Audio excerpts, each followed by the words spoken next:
We don't have to construct any work areas for the lab workers? Arnold asked when all of the stations had been set up and the microscopes and supplies had been distributed. Hamill shook his head. This is only a practical lesson and not something that the regular students will be doing as a job. It may come up occasionally, and that's why they need to understand how to do it. He explained. The lab workers already know how to do all of the basic things, which is why we usually prep normal display specimens beforehand.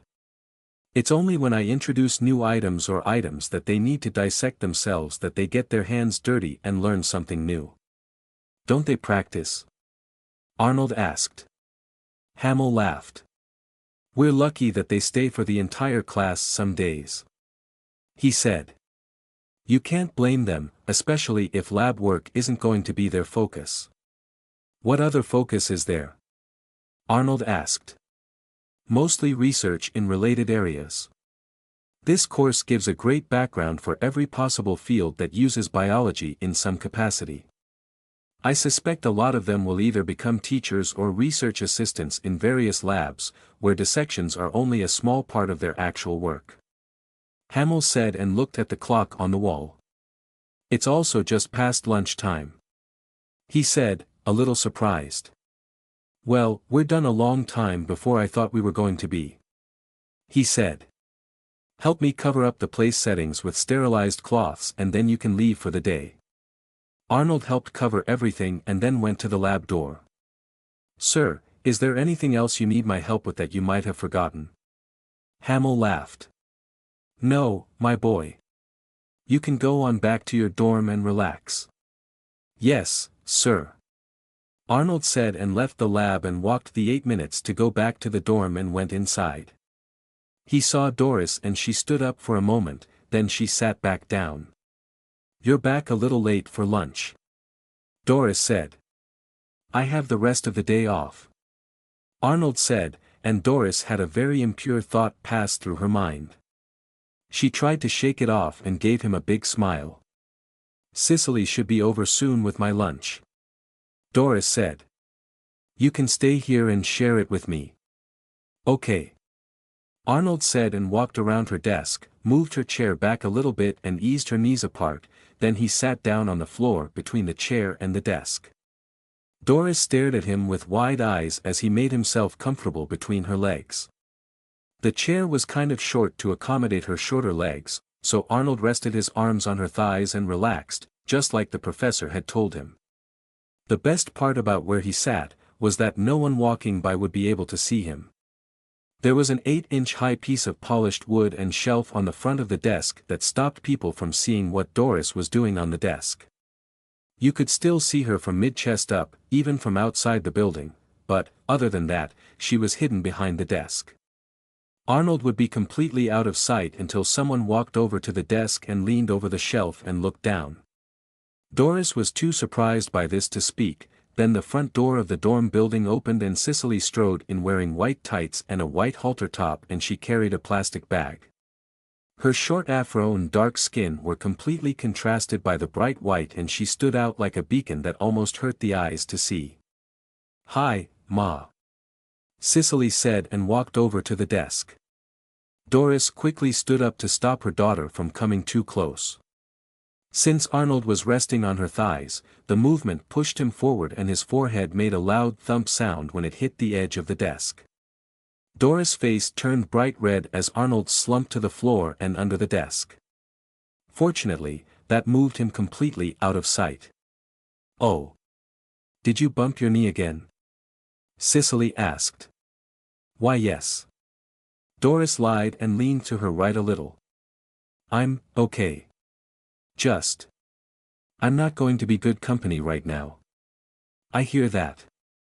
Cicely said and put the plastic bag with her mother's lunch on the shelf. I'll see you at home tonight.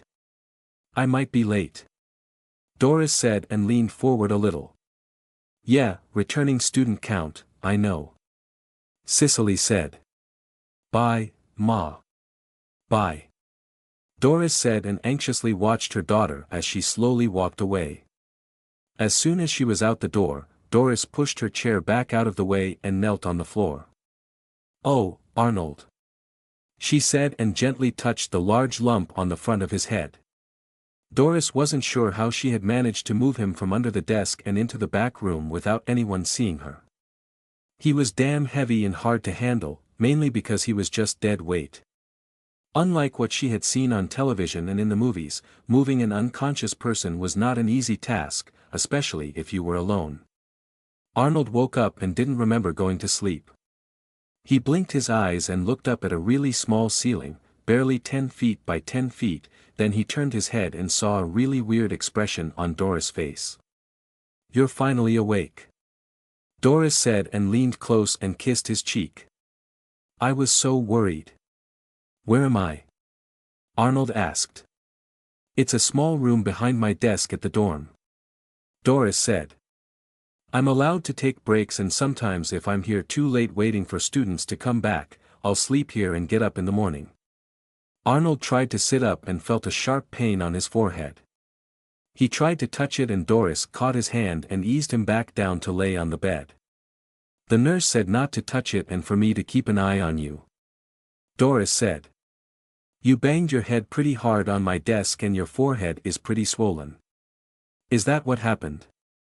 Arnold asked. He didn't remember doing that. "Yes, and it was my fault."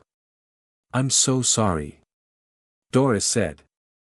"Please forgive me for being so careless." "Okay," Arnold said. Doris was a bit surprised that he would forgive her so quickly for hurting him. The nurse said there was a chance for a concussion, even on a small injury, and Arnold needed to be watched and not allowed to fall back asleep. It was going to be a long night for the both of them. She had even called Cicely and told her that Arnold was hurt and that she was taking care of him. Cicely had visited and seen the state he was in and wanted to stay, too.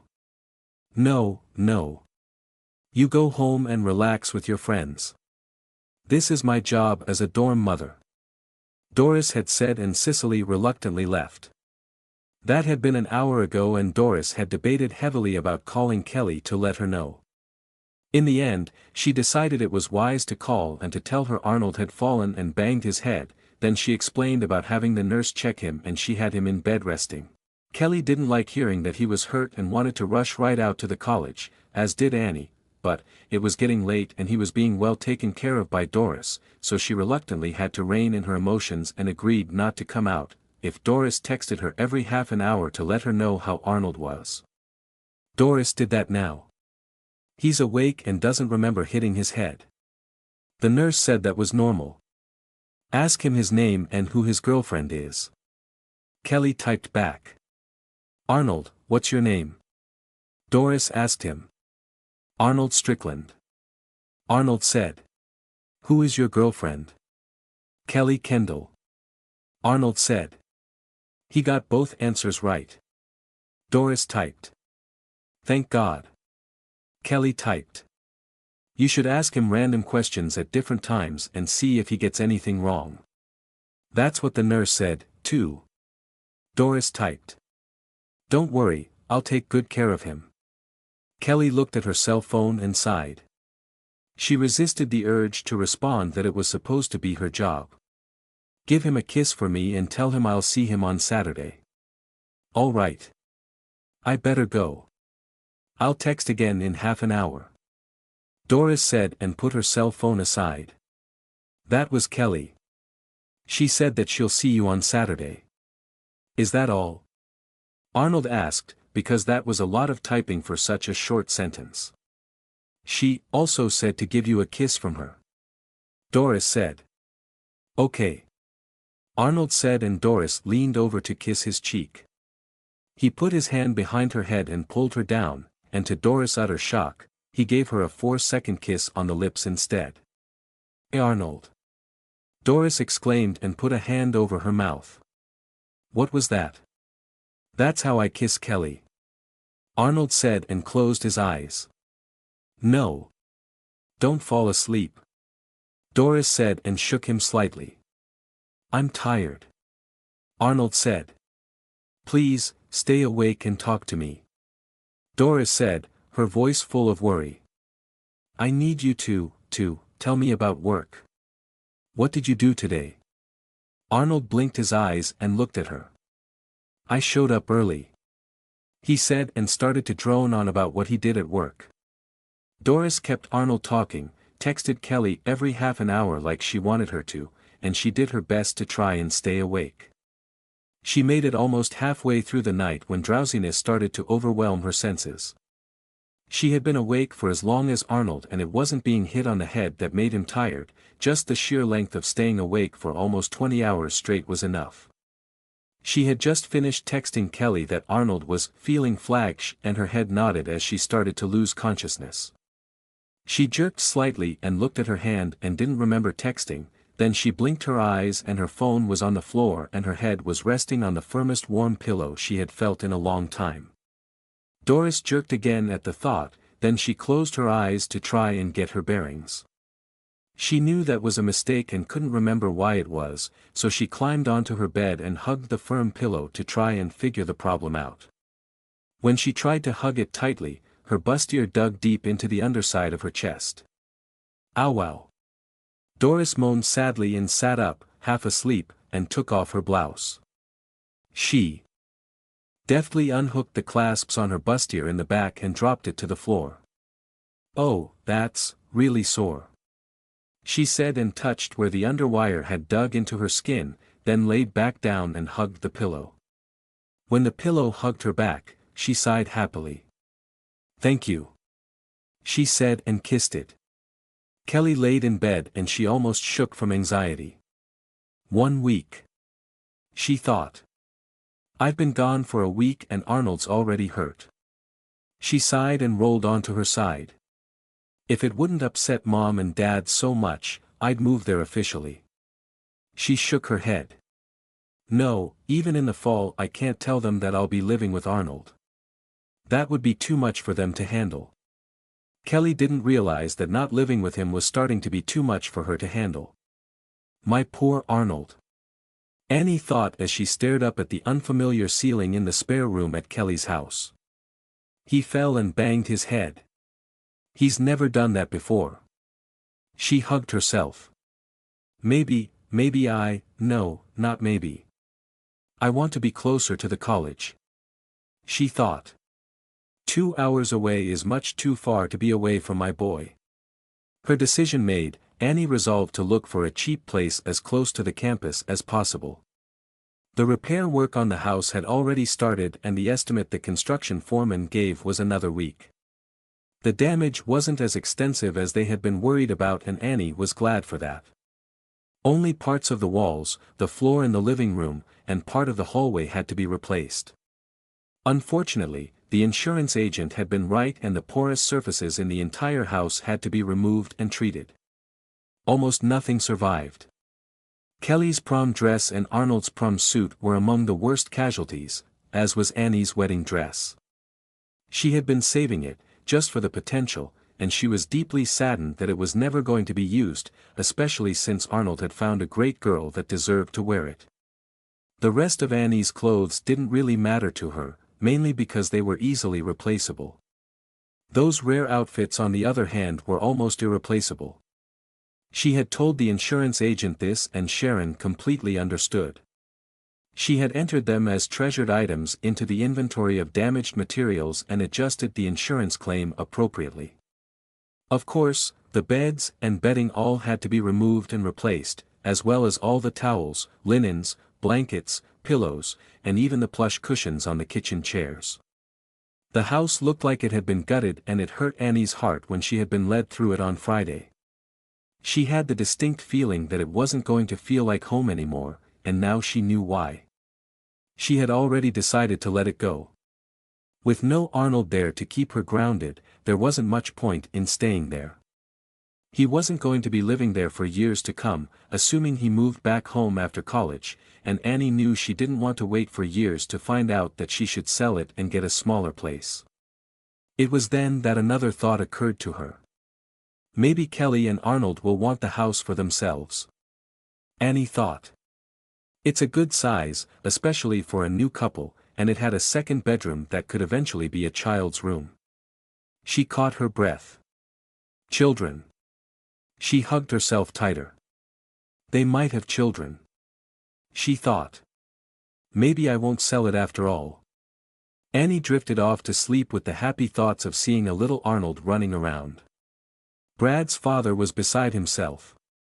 He had worked very hard all week as he lobbied the police chief, several lawyers, and even the judge, subtly, of course, for leniency for his only child. It was his first offense of this kind, and punishing him by giving him a criminal record with 2 felony charges was too much for a young man like him to handle. He was an upstanding citizen of the community and was just starting out with his life and didn't need that blotch on his record. Of course, he didn't believe any of that for a second. He knew what his son was like and had even encouraged him on occasion to let off some steam by going out on the town and having some fun. He was only going to be young once, and what was the point of youth if you weren't going to be a little reckless? That didn't mean he didn't love his son, and he also wanted the best for him. He just hoped that he could mitigate the damage this was going to do to his boy's reputation, and that his impassioned plea for a very lengthy term of community service instead of jail time would be accepted. He would find out in the morning, and he sat at his desk in his home office and took another drink of bourbon. He sat back in his chair, crossed his arms on his belly, then closed his eyes. Spending the week in jail had been hell for Brad and his friends. Or so they thought. They hadn't ever been treated like common thugs their entire life, and it was definitely an eye-opening experience for them. Who they were and their self-important opinions of themselves didn't matter one bit to police officers paid to contain them or to the other people in jail who were actual criminals. Brad was a little concerned that he didn't see a lot of the others, even though they were being held in the same police station. He was occasionally put into the same holding cell during the day with one of the others, almost as if the police were playing hide and seek with them. Then he was brought to the single cell each night and slept on a fairly comfortable bed. He was nervous, because his arraignment was in the morning, so he didn't sleep much. Cicely laid in her bed and wondered how her mother was doing. She didn't want to call, because she didn't want to wake Arnold, not realizing that would be exactly what he would need. She had stared at the poor guy's peaceful face and the huge lump on his forehead, and she really wanted to stay there to take care of him. That was an odd feeling for her, especially since she didn't really know him. She knew his situation, though. No home, working to support his family, had a prudish girlfriend that wouldn't give him the pleasure that every guy wanted, and he was a nice guy. Nice as in the guy next door that you took home to meet mom, because he was respectable and clean-cut. He was the kind of guy that any girl would be lucky to marry. Amy laid in her bed and she wasn't looking forward to work in the morning. Cicely had told her about Arnold falling and hurting himself, with a potential concussion, and that her mother was looking after him. After he worked his fingers to the bone all week and then also going into work on Sunday, he hurt himself, and now he might not be able to work for a day or two, assuming he didn't have a concussion.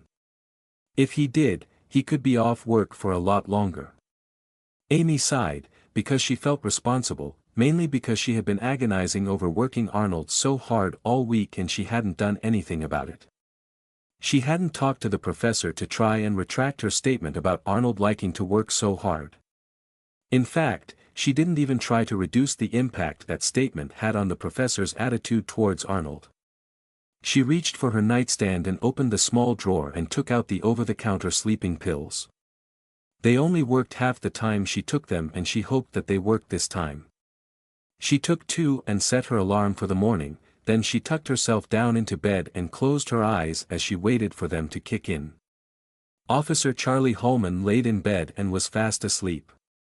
Unlike everyone else, he had a good day off and hadn't had any troubles. No crisis, no pressing matter, and no worries, except for one. He had wondered how he could casually run into Annie Strickland again.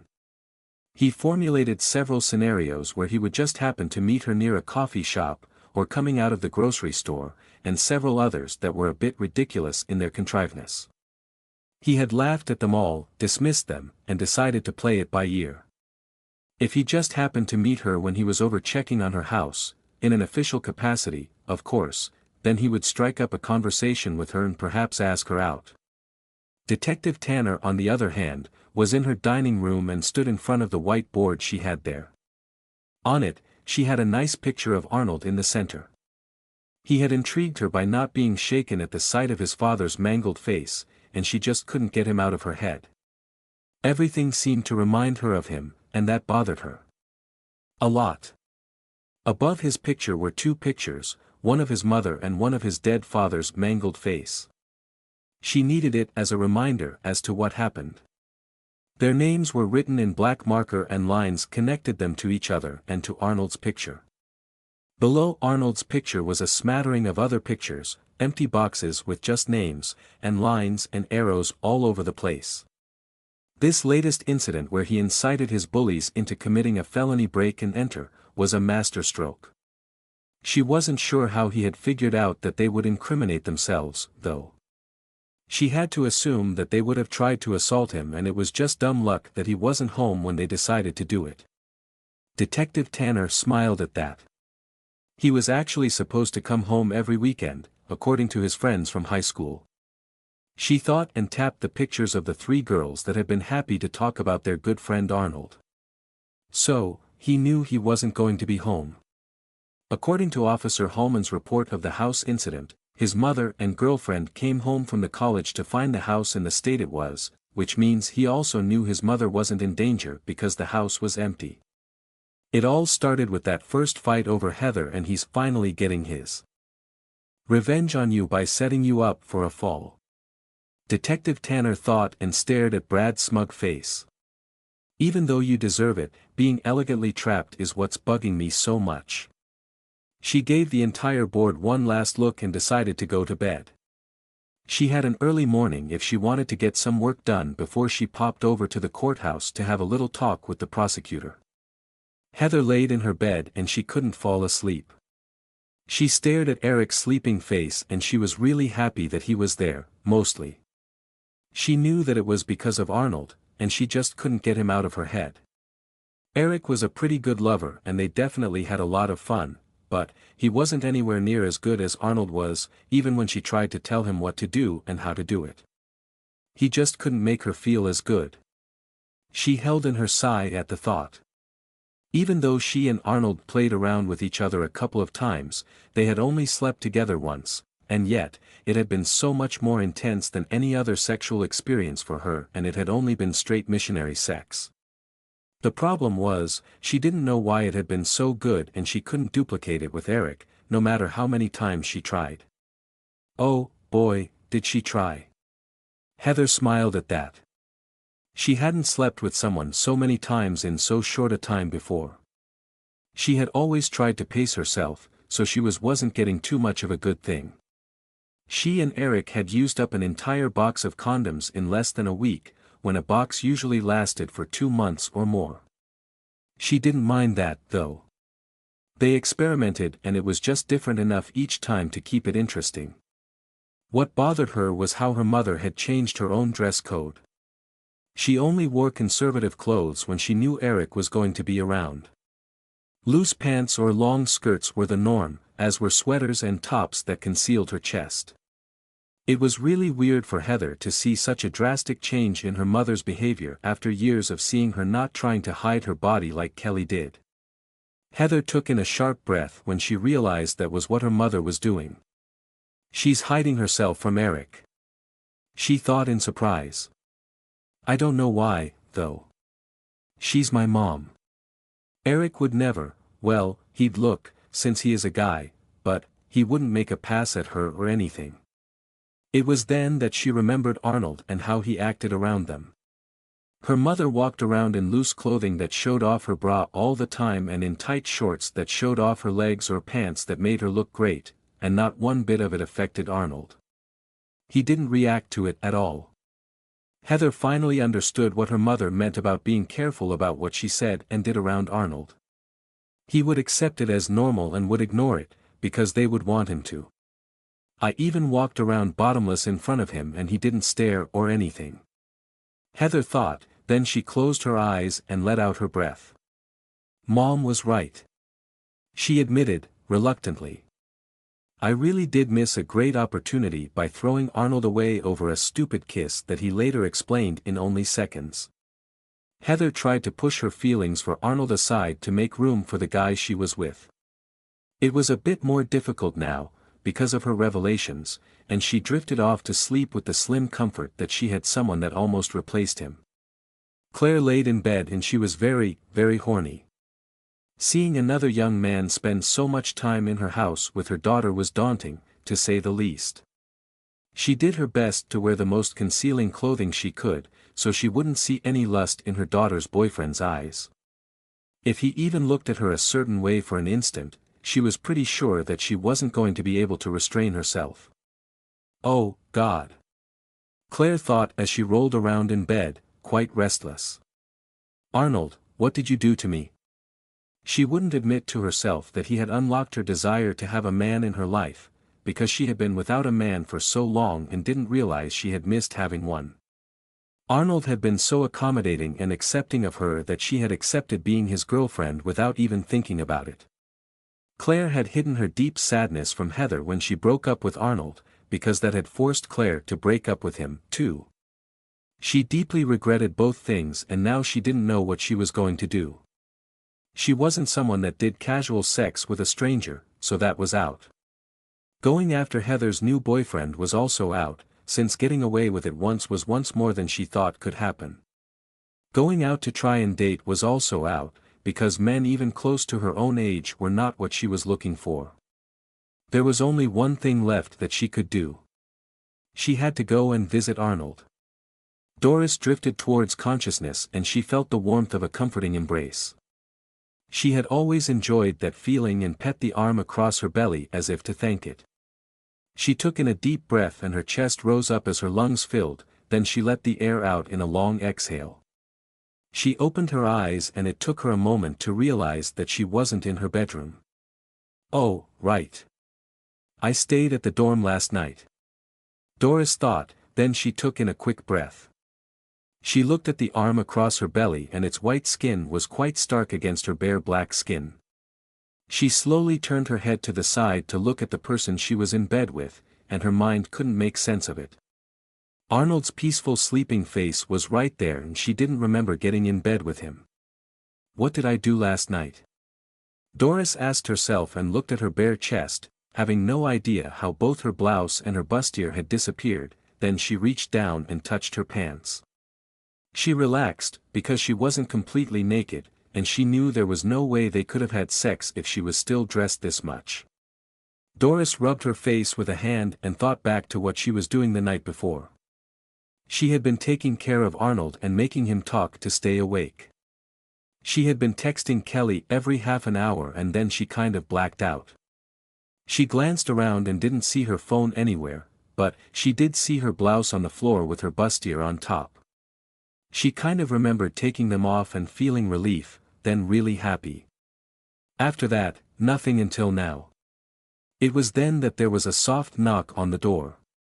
Doris? It's Mabel. I came to check on Arnold to see how he's doing.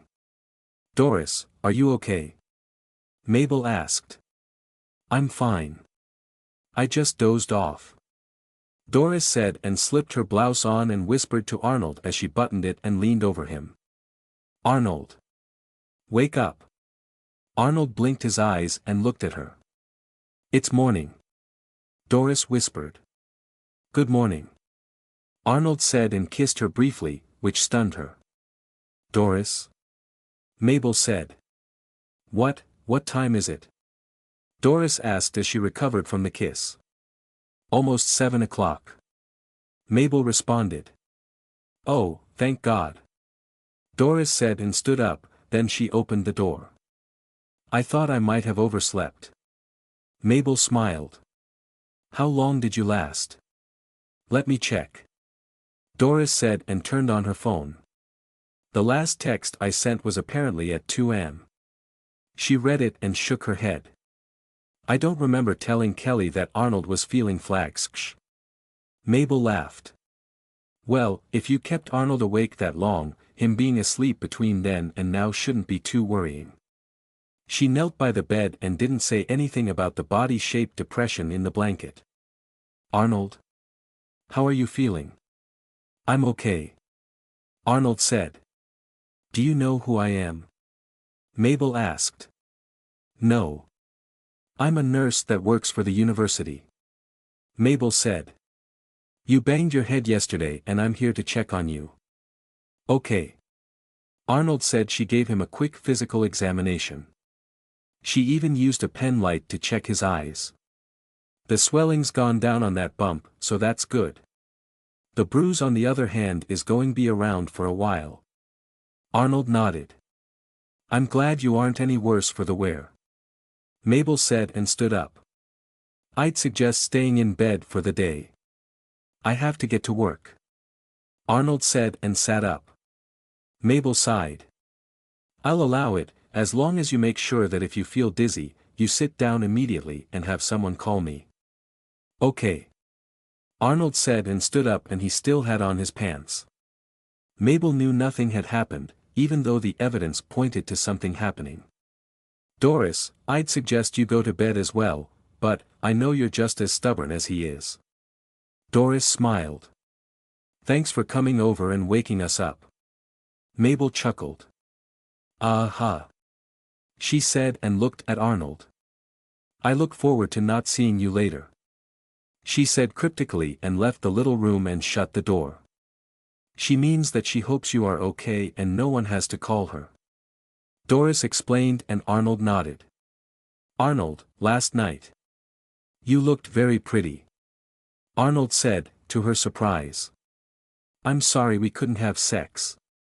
Doris caught her breath. Arnold. Oh, God above. Doris whispered and couldn't hold in her moan as he rubbed her sore spots. Arnold. I need to get a shower and get to work. Arnold said and slid his hands away from her body and buttoned her blouse back up. Arnold, you, don't tell anyone. Doris started to say. I know. Arnold said and gave her a 4-second kiss with a little tongue. Goodbye. Arnold. Doris covered her mouth. What was that for?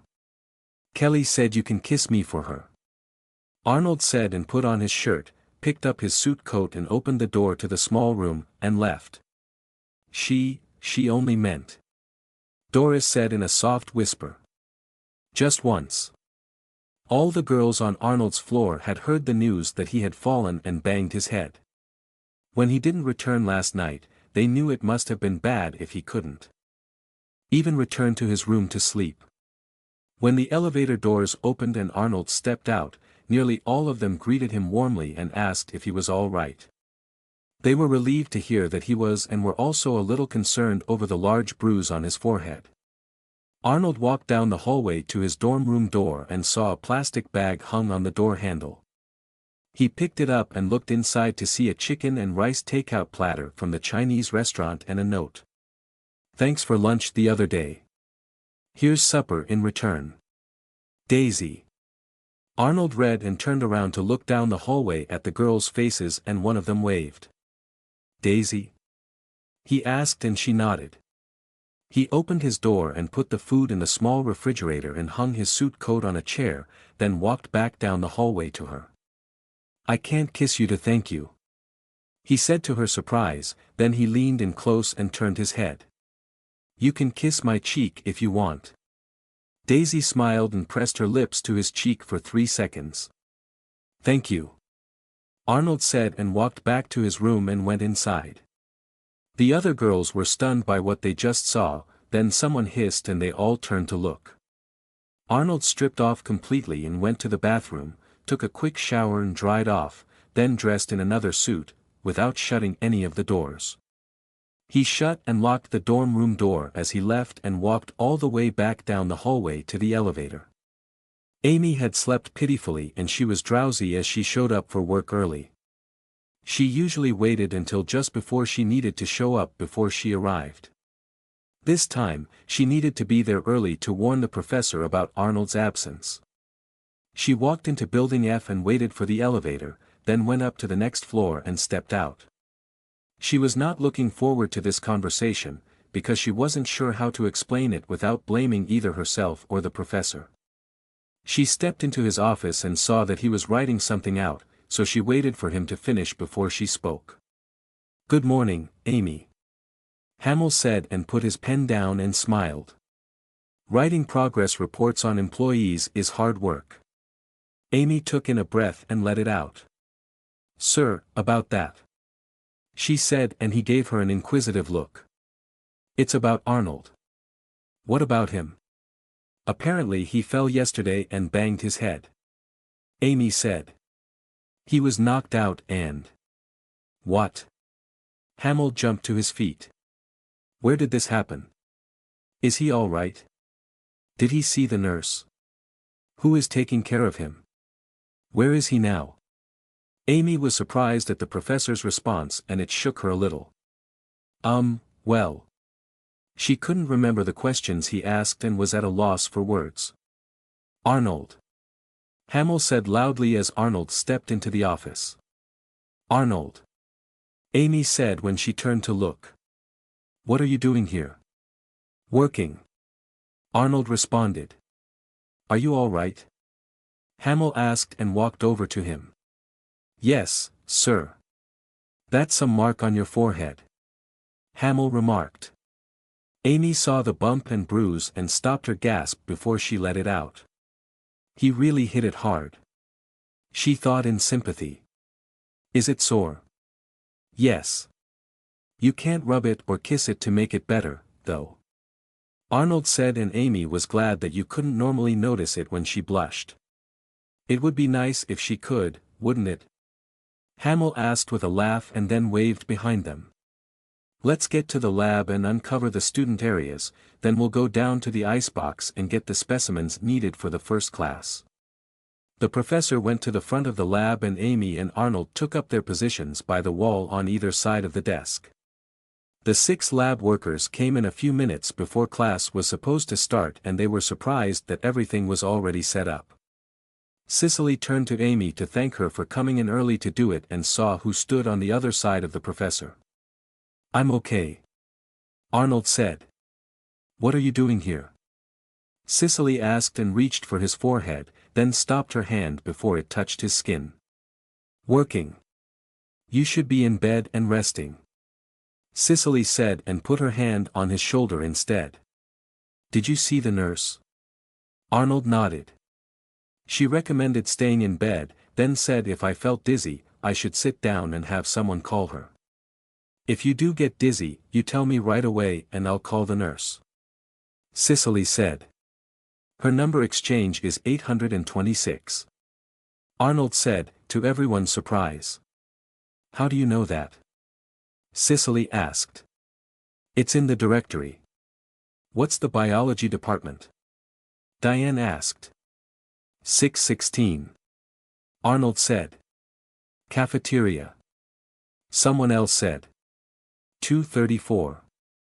Library. Someone else nearly yelled. 989. The administration office. Amy said. 001. That's enough mental testing for a concussion. Hamill said with a chuckle. Please, take your places.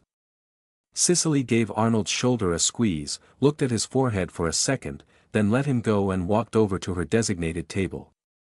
None of the other workers missed that subtle exchange. The students came in and the class started, so the professor gave them all a rundown on what the lab was going to be about, then started to teach them how to perform the tasks needed. The class ended and the students left, the place settings and the specimens were replaced, then the next class came in. They learned what they needed to and left. The places were reset and new specimens brought out, then the next class came in. No one needed extra help, since the project was fairly easy, and the morning rush of students ended. The lab workers stayed this time and they all helped clean the lab up and put the specimens away. Arnold handled the equipment and graded and marked them, the uses, and then stored it in the right spot. He sat down at the professor's desk and modified the inventory spreadsheet, shut it down, and put it and the clipboard away. Excellent work, everyone. Hamill said. Please, enjoy the rest of your day. He said and looked at Arnold. You as well. You know the setup for tomorrow and can do it then. Yes, sir. Arnold said and followed Amy and the lab workers out of the lab. Come and eat with me, Cicely said and took Arnold's hand, and one of the others pushed the button for the elevator. I always eat with you when you're there, Arnold said, and she smiled. Cicely, Amy exclaimed, and Cicely laughed. They all stepped into the elevator and rode it down one floor. I like to work, Arnold said, and they all stepped out and walked across the lobby. That's what I told her, Cicely laughed. She almost had a fit when she heard you were hurt, too. You weren't supposed to tell him that, Amy said loudly. And what feelings are those? Amy asked angrily as she held the front door open for everyone. You care about him, Cicely said. I do not, Amy lied, badly. Cicely and the lab workers laughed. That was a horrible attempt at lying, Cicely said, and they all walked towards the main building with the cafeteria in it. Can you do better than that if we give you some time to answer? Amy opened her mouth to respond, then closed it, because of the trap Cicely had just laid out for her. The others started up conversations as they approached the building, then when they entered the cafeteria, they got in line to get their food. Cicely had to let go of Arnold's arm to get her food, and Arnold didn't even have to ask the slightly overweight woman behind the counter for his. She did up the chicken and fries and handed it to him, then handed over a small dish with ice cream in it. Sorry, no Jell-O today, she said, and he nodded. They went to the register and Angela had his root beer already done up. He paid her, and then the lab workers split up to go sit with their friends. Cicely pointed to a table off to the side and the redhead that was sitting there. She and Amy walked over and Arnold followed them. Hey, Maxine. How's it hangin'? Cicely laughed, and they all sat down and started eating.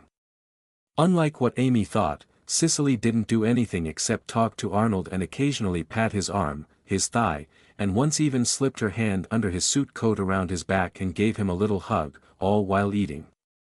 When he finished eating, Cicely reminded him that her mother will keep looking after him to make sure he really was better. Okay, Arnold said, and brought the dishes and tray back to the counter and left. Cicely, what the hell are you doing? Amy asked. Seducing him, of course, Cicely said, and pushed her mostly eaten lunch away. Cicely. Hey, you challenged me, remember?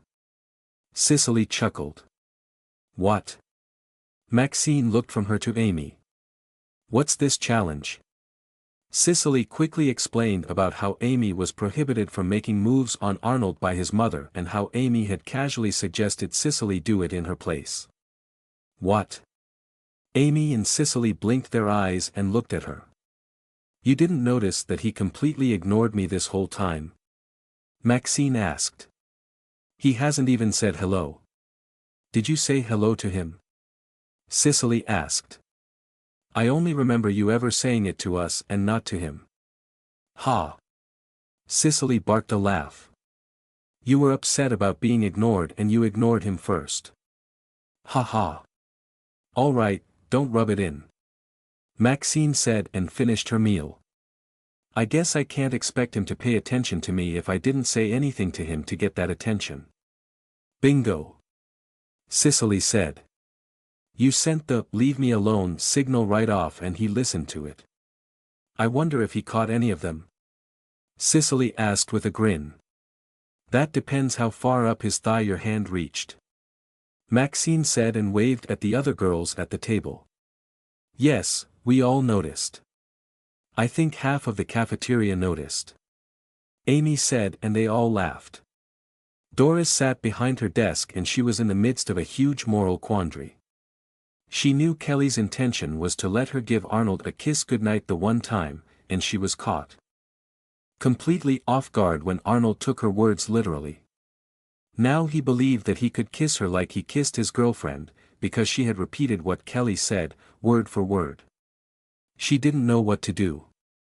She knew she should tell him that he shouldn't be kissing her like that, because she knew that wasn't what his girlfriend would want, and yet, he was a great kisser and didn't seem to mind that she was so much older than him and a completely different color. He also didn't seem to mind touching her slightly chubby body. Doris closed her eyes briefly as she remembered Arnold unbuttoning her blouse, and she hadn't said anything or even tried to stop him. Heavens, that felt so damn good. She thought, and used a thumb to touch the spot through her blouse. She hadn't put the bustier back on and her chest was currently unrestrained. No one had noticed, thankfully. As long as she didn't move too quickly or laugh too loudly, they wouldn't. It took her most of the morning to convince herself that she should take Arnold aside and tell him, definitively, that he can't keep kissing her and that she didn't need her sore spots rubbed. Her mental question was answered as Arnold came in through the front door. Her heart sped up at the sight of him. He was well dressed, had a great job, and he was courteous and made her laugh. If he wasn't so damn young, he would be the perfect man. Doris thought as he walked over to her desk. Cicely said you still need to take care of me. Arnold said, then he walked around her desk and went into the little room. Sweet baby Jesus, why do you tempt me so? Doris asked herself, and she was glad that there wasn't anyone in the lobby, because they had gone for lunch. She didn't hesitate as she picked up her cell phone. Hi, there. Yes, I know it's short notice. At least it's only half a day. You know I wouldn't call if it wasn't important. Okay, thank you. She said and hung up. Doris put a small wooden sign out on the front of the desk that said she would be back in 10 minutes, then went into the small room. She saw that Arnold already had his suit coat off and was unbuttoning his shirt. She locked the door and stood there and watched him as he took off his shirt. When he moved to climb onto the bed, she spoke. The pants, too. I tried to take your pants off last night so you would be comfortable, but I couldn't manage it without disturbing you too much. Doris lied and surprised herself. What am I saying that for? She asked herself as Arnold took off his dress pants and she saw the bulge in his underwear. Oh. That's why. Arnold climbed onto the bed and laid back to relax, then looked at her and waited. Heaven help me. Doris thought as she slowly unbuttoned her blouse and watched his face as she opened her top to reveal her large chest. Come on, Doris. Tell him he can't kiss you anymore. Tell him. Her thoughts stopped when she saw the glint in his eyes that she had convinced herself that she hadn't seen in his eyes before, then she remembered him apologizing for not having sex with her last night. She hung her blouse on the chair and then her breathing sped up slightly as she opened up her own dress pants and slipped them off. She folded them up and put them on the chair, then she turned to face him wearing just her underwear. You look very pretty. Arnold said and saw a wet spot grow between her legs. Your panties are getting wet. What? Doris looked down at herself. Oh, damn. She said and pulled them away from her, then she sighed and took them off and hung them on the door handle. That's going to take a while to dry. She said and grabbed a few tissues and rubbed herself. Is it sore? Arnold asked. It's aching a little, yes. Doris said. I can't kiss it to make it feel better, but I can rub it if you want. Arnold said, and she caught her breath and held the tissues to herself to contain the small gush that came out. What am I doing? Doris asked herself and shook her head. Arnold, I don't think. Doris almost screamed at the touch and bit her tongue to stop herself. When he started rubbing, she squirmed and writhed at the shocks of pleasure his fingers gave her. She didn't want to suffer the indignation alone, so she grabbed him and started to rub him, too. They both took their time as they played with each other and they looked into each other's eyes the entire time. The woman Doris called to take over as dorm mother for the afternoon arrived at the building and went inside. She moved the wooden sign and sat down just in time, because lunch was about to end and the traffic in the lobby started up again. Almost no one noticed that it wasn't Doris behind the desk, and the ones that did knew she had been taking care of Arnold and ignored her absence anyway. The afternoon changed to evening, then to night, and the woman at the desk finished the roll call on the sheet on the desk, put the sign out again, then left the building. Doris woke up with a start and looked around, then saw a naked Arnold beside her. Oh, right. She thought and looked down at herself. How in the world didn't we have sex after all of that? She asked herself, and her mind replayed them playing around with each other for hours and hours. No wonder we fell asleep after that marathon. They had used up a lot of tissues, and she shook her head at the debauchery she had partaken in. She hadn't felt that good in a long time, and all they did was use their hands. She had surprised herself by not only doing it, but by being enthusiastic about it. She didn't know that she had the capability to do what she did, let alone the energy to do it. Doris chuckled and picked up her cell phone and checked the time. Oh, damn. She said. Arnold. Arnold. We missed supper. Arnold opened his eyes and looked at her. I have a chicken and rice platter in the refrigerator. That sounds good, actually. Doris said. We also need to shower after, well. Arnold nodded and sat up, then crawled over her and stood up. He used a couple more tissues to wipe himself off and pulled on his underwear, then put on his pants and shirt. After he dressed, he used a couple more tissues and wiped her off, then handed over her panties. Doris stared at him in disbelief for a second, then she took the underwear and stood up herself and put them on. Doris put on her pants and blouse next, and Arnold gave her his suit coat to wear. Thank you, she said, and folded up the wet blanket and looked at the sheets. They were damp in a few places as well, and she took them and folded them up, too. She tucked them under the bed with her bustier, and the two of them left the small room. No one was around this late, so they went to the elevator. Arnold knew Doris wasn't going to walk up 4 stories of stairs because it was quieter, so they rode the elevator up to the top floor and stepped out. Only 2 of the doors in the hallway were still open, and Doris took in a breath and held it as she and Arnold walked down the hallway. The first open door they passed, there was no reaction. The second door was Emily's. Arnold? Is that you? A soft voice asked from inside the dorm room. Yes. Arnold said, and Emily came out. She only wore a tiny pair of shorts and a thin t-shirt. Oh. Hi, Doris. Emily said. I'm glad you're taking good care of him. She did. All afternoon and evening. Arnold said, and opened his dorm room door. Doris blushed, and she was glad that they couldn't tell. That's great. Emily said, and did her best to not let her envy show. She would have loved to take care of Arnold all day. Then she saw both of them step into his room. What are you doing? We missed supper, so I'm sharing my supper with her. Arnold said, and shut the door. Doris sat at the table, and Arnold went to the small refrigerator and brought out the large takeout food container. Doris was surprised at the amount of food on the platter, and Arnold divided it in half onto 2 plates, then microwaved one and stirred it up and cooked it again. He gave that to Doris and cooked the second plate for himself, and then sat down across from her. They ate the food, and it tasted just as good as if it had come directly from the restaurant. When their plates were empty, Doris sat back and sighed contentedly. That was delicious. Doris said.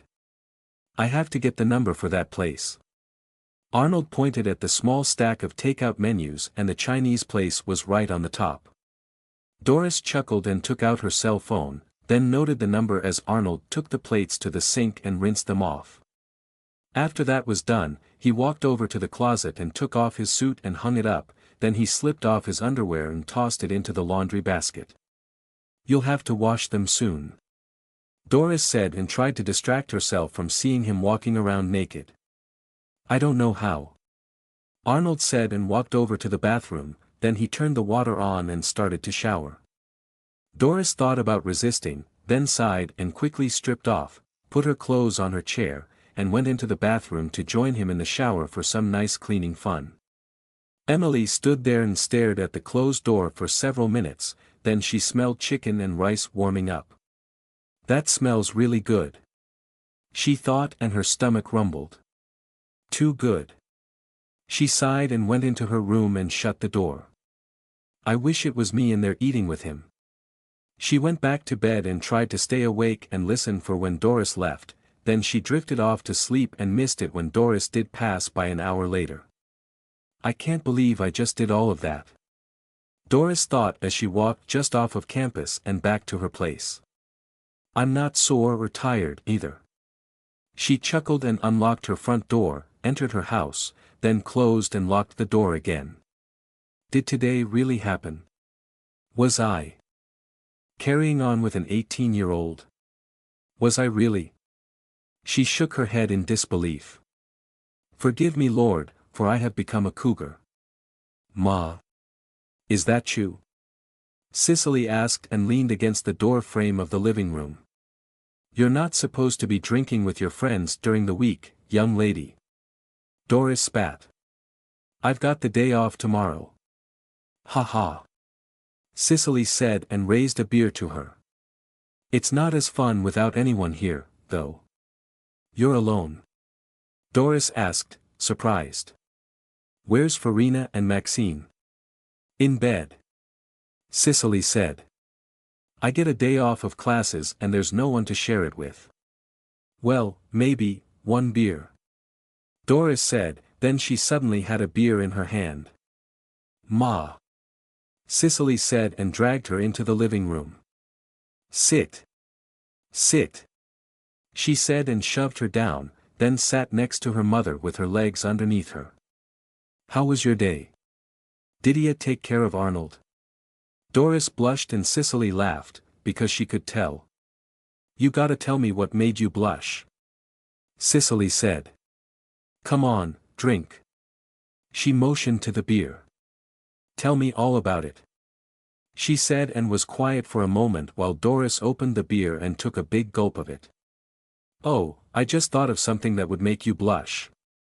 You saw his bright white dick, didn't you? Ha ha ha ha. Doris blushed more and Cicely knew that was exactly what had her mother embarrassed. Tell me it was a good one.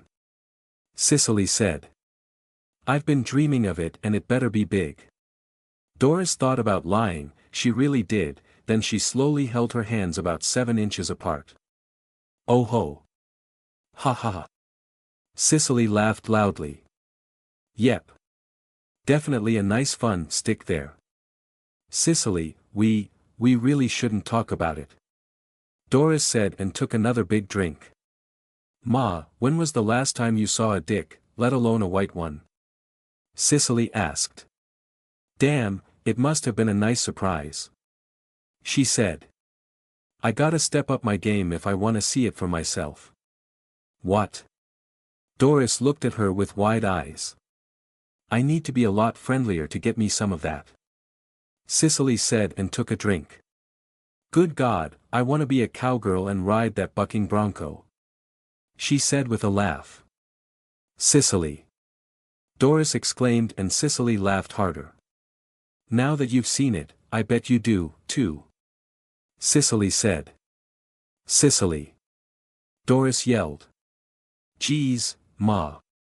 You don't have to yell. I'm right here. Cicely took another drink. Arnold is exclusive with his girlfriend. He won't have sex with anyone else. Doris gasped and Cicely nodded. My heart goes out to him, you know. Cicely said. He must be going crazy with not getting laid. Cicely droned on about something and Doris wasn't really listening as she thought about Arnold. If he needs someone to help him in his time of need, then I will. Doris thought as she made her decision. She felt herself twitch and contract down below and ignored the fact that she would be doing it just as much for herself as for him. Maybe you shouldn't push him too much. If he takes it the wrong way, you could ruin your friendship if he rejects you. Don't worry, Ma. I got this. Cicely said. I'll have his dick in me in no time. Cicely. Doris exclaimed. What? You shouldn't say things like that in front of me. Doris said, a little sternly. Then turn around. Cicely said and laughed. Oh. Maybe he can pound me from behind the first time. That would be nice. She said and took a drink and sighed. Yeah, definitely from behind. Doris turned her head to the side and couldn't stop her blush from returning. That really would be nice. She thought and took a big drink of beer to finish it off. I need another beer. Get me one, too. Cicely said and drained hers. Ah. Doris came back with 2 ice-cold beers and the two of them kept drinking. Arnold got up the next morning and ate breakfast. It used up the last of his bread, too. He changed out of his sleep clothes and put on his last clean pair of underwear, then he dressed in a different suit and picked up the laundry basket. He left his dorm room at the normal time and the hallway was populated with women again. Hi. Morning. Hey, you. Hi, sexy. Hey, we agreed no terms of endearment. A few of the girls laughed at that. Arnold said hello and waved to them as he passed and pushed the button for the elevator. He waited for it to arrive and stepped inside.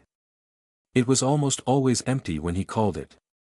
If he had thought about it, he would know it was because everyone was usually already on his floor and he was the first one to leave every morning.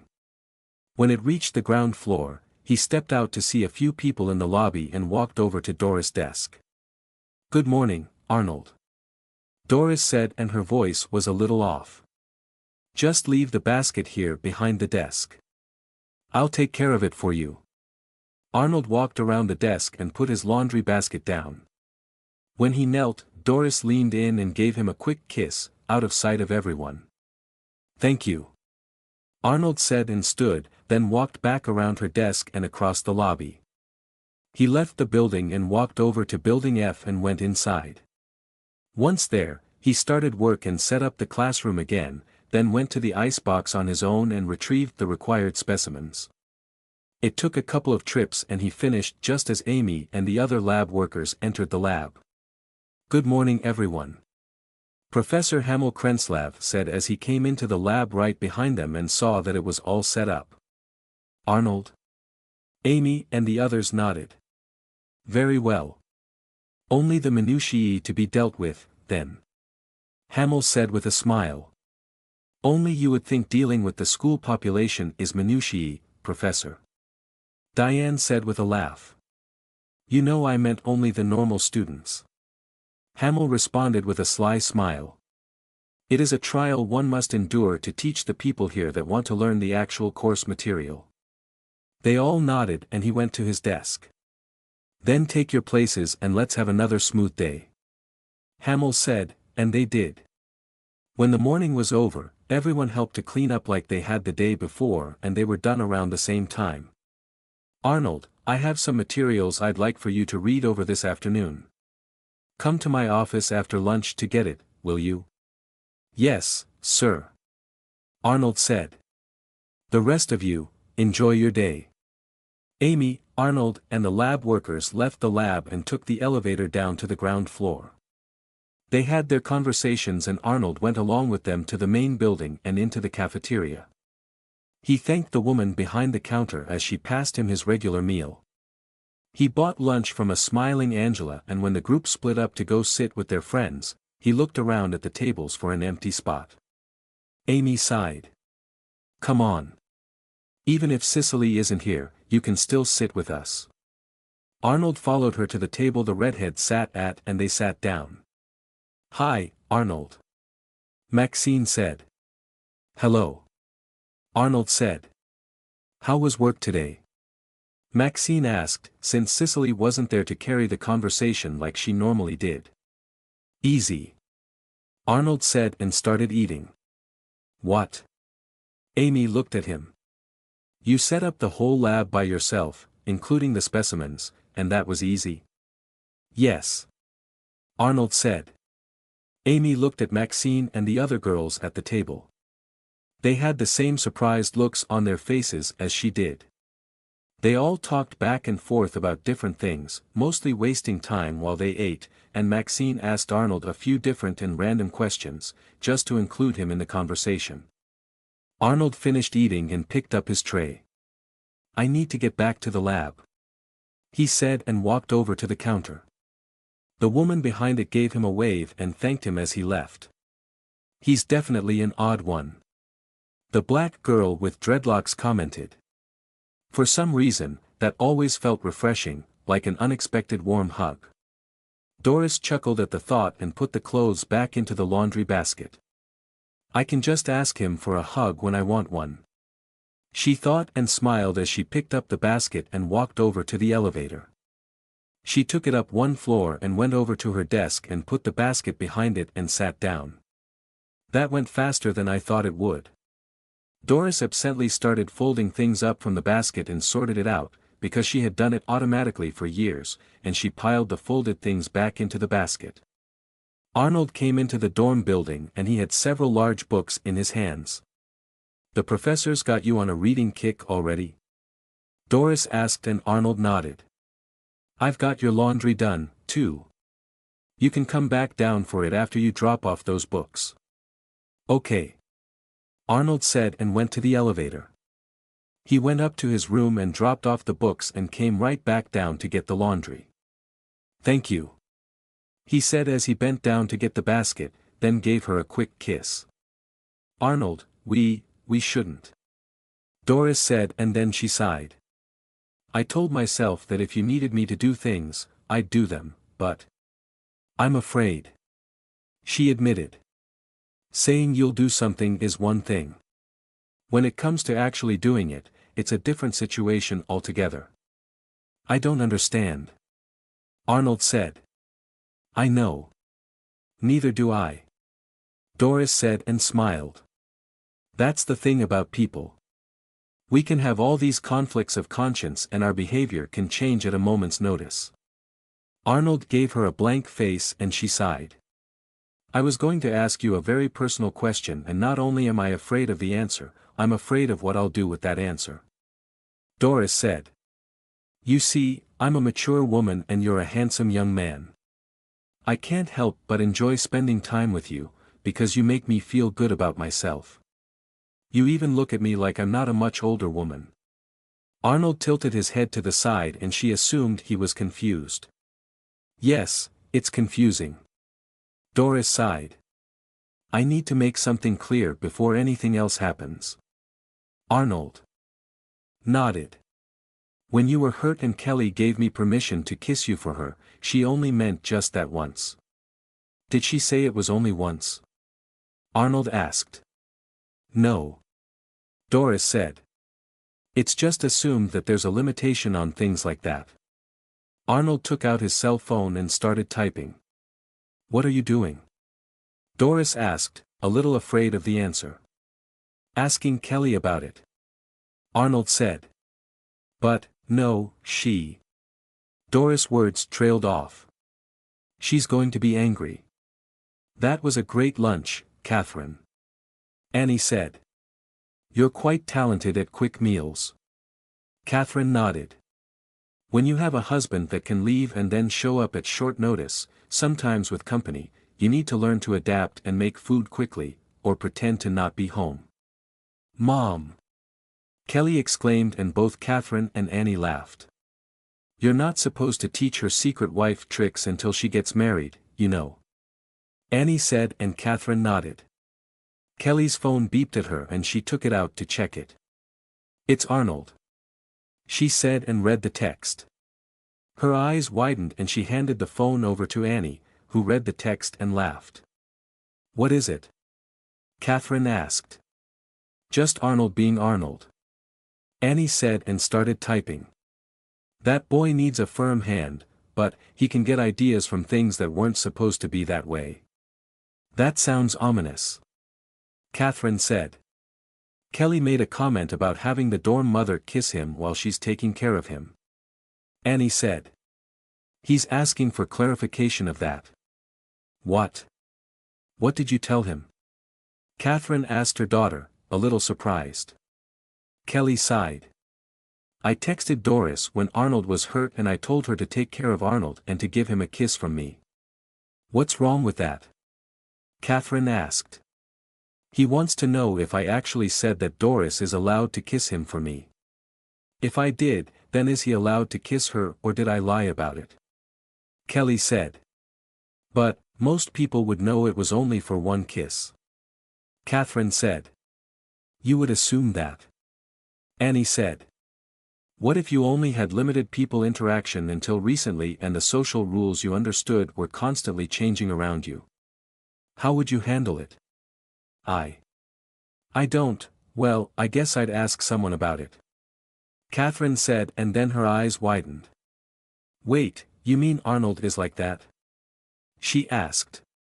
He's the one without a lot of social interaction. Both Kelly and Annie nodded. That's why I was so angry at you for doing what you did. Kelly said. Arnold thinks that will be how you will always act, even though I told him you weren't normally like that after bringing him over. Catherine smiled this time. I'd hate having to wear that dress all the time.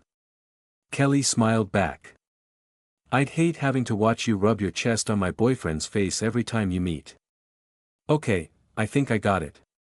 Annie said, and Kelly looked at her. I didn't go back on your words, so don't worry about that. What did you tell him?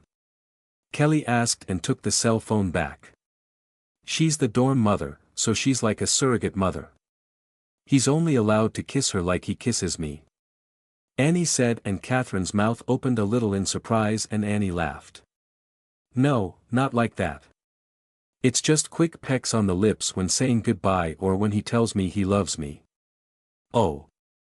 Well, yes, I guess that's all right. Annie nodded. It was Heather's fault, actually.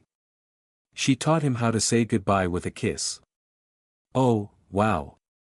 Kelly said and looked at Annie, who laughed. Yes, the day after he learned it and I said goodbye to him, sure was an eye-opener. Annie said. I can laugh about it now, but, at the time, I was pretty pissed about what she was teaching him. Both Kelly and Catherine were quiet and didn't say anything. Now you know why I regret that she was his first girlfriend. Annie said. If he had dated you first, he would be a completely different person to interact with right now. Kelly took a breath and let it out. He would be reserved and wouldn't be overtly expressing himself like that. Annie nodded. He'd be copying your social interactions instead of Heather's. As it is, all we can do is curtail his tendencies. Kelly took in a sharp breath. Annie. He's in a dorm full of half-naked women. Annie chuckled. You restricted him to only sex with you, remember? And kissing. Kelly said. He found a way around that, though. To be fair, you gave it to him. Annie said and pat her hand. Don't worry, though. He's not running around and kissing every girl he meets that's nice to him. Thank God. Kelly said in relief. Would he really do that? Catherine asked. He was doing that before Kelly was smart enough to tell him not to.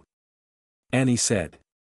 Even I didn't think to do it and just mitigated the aftermath. So, if she hadn't. Catherine started to say, then her face went red as she blushed. Yes, Mom. He would have kissed you. Kelly said. Probably pretty well, too. Kelly. Catherine's blush deepened. Well, as long as Kelly doesn't tell him he can kiss you, you're in the clear. Annie said. I doubt he'll make the logic leap from me to you, not without someone saying it. What do you mean? Catherine asked. I'm his mom. Doris is the dorm mom, you're Kelly's mom. Annie said and smiled. Catherine's eyes widened and she looked from Annie to her daughter. Please, don't tell him. She said softly and both Annie and Kelly nodded. Doris watched Arnold's face and didn't see any reaction, so she waited to see what he was going to say. You were right. Only that first kiss was supposed to be from her. Arnold said and Doris sighed. He leaned down and gave her a kiss. Thank you. What? Doris covered her mouth. You just said. You could have stayed quiet and I would have broken my promise to Kelly. Arnold said. You told me the truth instead. A thank you kiss is needed. But. She said you're the dorm mother, and you're like a surrogate mother to people that live here, so it's okay to kiss you as if you were my mother. You kiss your mother like your girlfriend? Doris asked, surprised. Not like Kelly. Arnold said. Only quick kisses, so she's not uncomfortable doing it. Because you are her son and kissing her like that would make her feel weird. Doris said. Arnold nodded, because that was what Claire had told him. Well, that's a relief. Doris said and almost laughed. If she's okay with you kissing me, then I guess me being afraid of what she would say was pointless. She smiled and touched the side of his face. I'm not uncomfortable with kissing you, so you can go ahead and kiss me however you want. Okay. Arnold said and stood up with his laundry basket in his hands. What personal question were you going to ask me? I think I better save it for later. Doris said and actually laughed this time. I don't think my heart can take another emotional revelation so soon. Okay. Arnold said and walked over to the elevator and pushed the button. He stepped inside and rode it up to the 4th floor and stepped off. It was after lunch, so the entire place was quiet and he walked to his dorm room unhindered. He went inside and put the clothes and towels away, then he went to his desk and sat down to start reading the books on advanced biology that the professor had loaned him. Arnold wasn't a speed reader, so he read at a normal pace. The difference with him was that when he was interested in a subject, he didn't have to read it a couple of times to remember it. It stuck like glue in his mind and he stayed up all night and went through all 3 books, which meant he had completely skipped supper because no one was there to keep an eye on him or to make sure that he ate. Arnold finished reading the 3rd book of advanced biology and closed it. His mind was filled with all of the new knowledge he had gained and he sat there and stared at the cover of the book as he let the information intermix with what he already knew. For the first time in his life, he was surprised at the sheer lack of information he had gained over the years. He had thought he was learning everything he needed to know and all he learned was the surface of the true depths of what biology meant. The first book had shown him the principles and processes of biology and its role in the world. The second book showed him the purpose of biological structure and its function in both animals and humans. The last delved into the health field and the many applications with biotechnology, applied genetics and ecology. It was quite the trip for his orderly mind. Arnold sat there for quite some time. He didn't keep track of it and it didn't impact his thoughts at all, until the alarm went off. He stood up and took off his pants and suit coat that he had worn all night, hung them up, and went to the bathroom. He took a shower and dried off, went to the kitchenette and had a bowl of cereal with milk, that he now knew was an essential part of a person's diet. He thought back over everything that he had eaten all week and it didn't quite have all of the balanced nutrients the average body needed for full functionality. Of course, he knew he couldn't just get them from food, since some were byproducts of his own body's functions when processing other things, like his skin converting sunlight to give him vitamin D. Arnold finished his cereal and dressed in another suit, picked up the 3 books, and left his dorm room.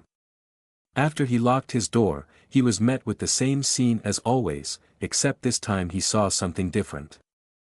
Unlike all the other times he had walked through the hallway with half-naked young women, he now knew the biological and psychological reasons why they acted the way they did towards him. They were looking for a mate. Arnold started with Emily, who was right there next to his door. I'm sorry. I can't be with you, he said as he took her hand. I have a girlfriend. Emily opened her mouth slightly in surprise and didn't respond. Arnold let her hand go and stopped at each and every girl in the hallway and took their hands and told them the same thing. Most of them were just as shocked as Emily was, except for Daisy. What if you didn't have a girlfriend? Daisy asked, even though she was very touched that he was apologizing. I wouldn't be exclusive with her and I wouldn't have a no-kissing rule. Arnold said. I'll keep that in mind. Daisy said and leaned in and kissed his cheek. Thank you for telling me. Arnold went to the elevator and pushed the button. He waited for it and stepped inside when it arrived. When he turned around to push the button to go to the ground floor, all of the girls were looking at him. He gave them a wave as the doors shut and he rode the elevator to the ground floor. He stepped out and saw a few people were standing around and talking. "Good morning, Arnold." Doris waved. "Have a good day at work." Arnold walked over and leaned over the shelf to whisper. "I can't kiss you in front of everyone because you might be embarrassed." Doris reached up and pat his hand. "Thank you for being so considerate." She whispered back. "I'll call and order some food, so come back here for lunch and we'll eat in the back room." "Okay," Arnold said and left the dorm room to go to work. "Did that just happen?" one of the girls in the hallway asked. "Did he just tell every single one of us that he couldn't be with us?" "Yeah," her roommate said and leaned against the wall. "He's got guts, I'll give him that." "Guts?" Janet asked. "He literally told us all the very same thing and we all heard and saw that." She said. "That was the most egotistical thing I have ever seen." "You didn't say anything when he told you, too," her friend said. "I was too stunned." Janet said. "God, what a piece of work he is." "Yeah, he is. He treats us like people and not sexual objects, took a bunch of us for lunch and paid for it all, then spent time with some of us and relaxed." Her friend laughed. "What an asshole." Janet knew she was being sarcastic and sighed. "Don't you see? He treated us all the same. We could have been anyone at all, and he would have said the same thing. I sincerely doubt he's going to every girl in the whole building to apologize that he can't be with them." Her friend laughed. "How do you know that?" Janet asked. "Because I've talked to them." Her friend said. "A few have seen him in the lobby and in the cafeteria, and that's it. He doesn't talk to them or really interacts with them at all, unless they are in the biology lab class and he helps them." "What?" "But, that means." "Yep. Only us." Her friend said. "He came to each and every one of us and made sure he apologized for not being able to be with us."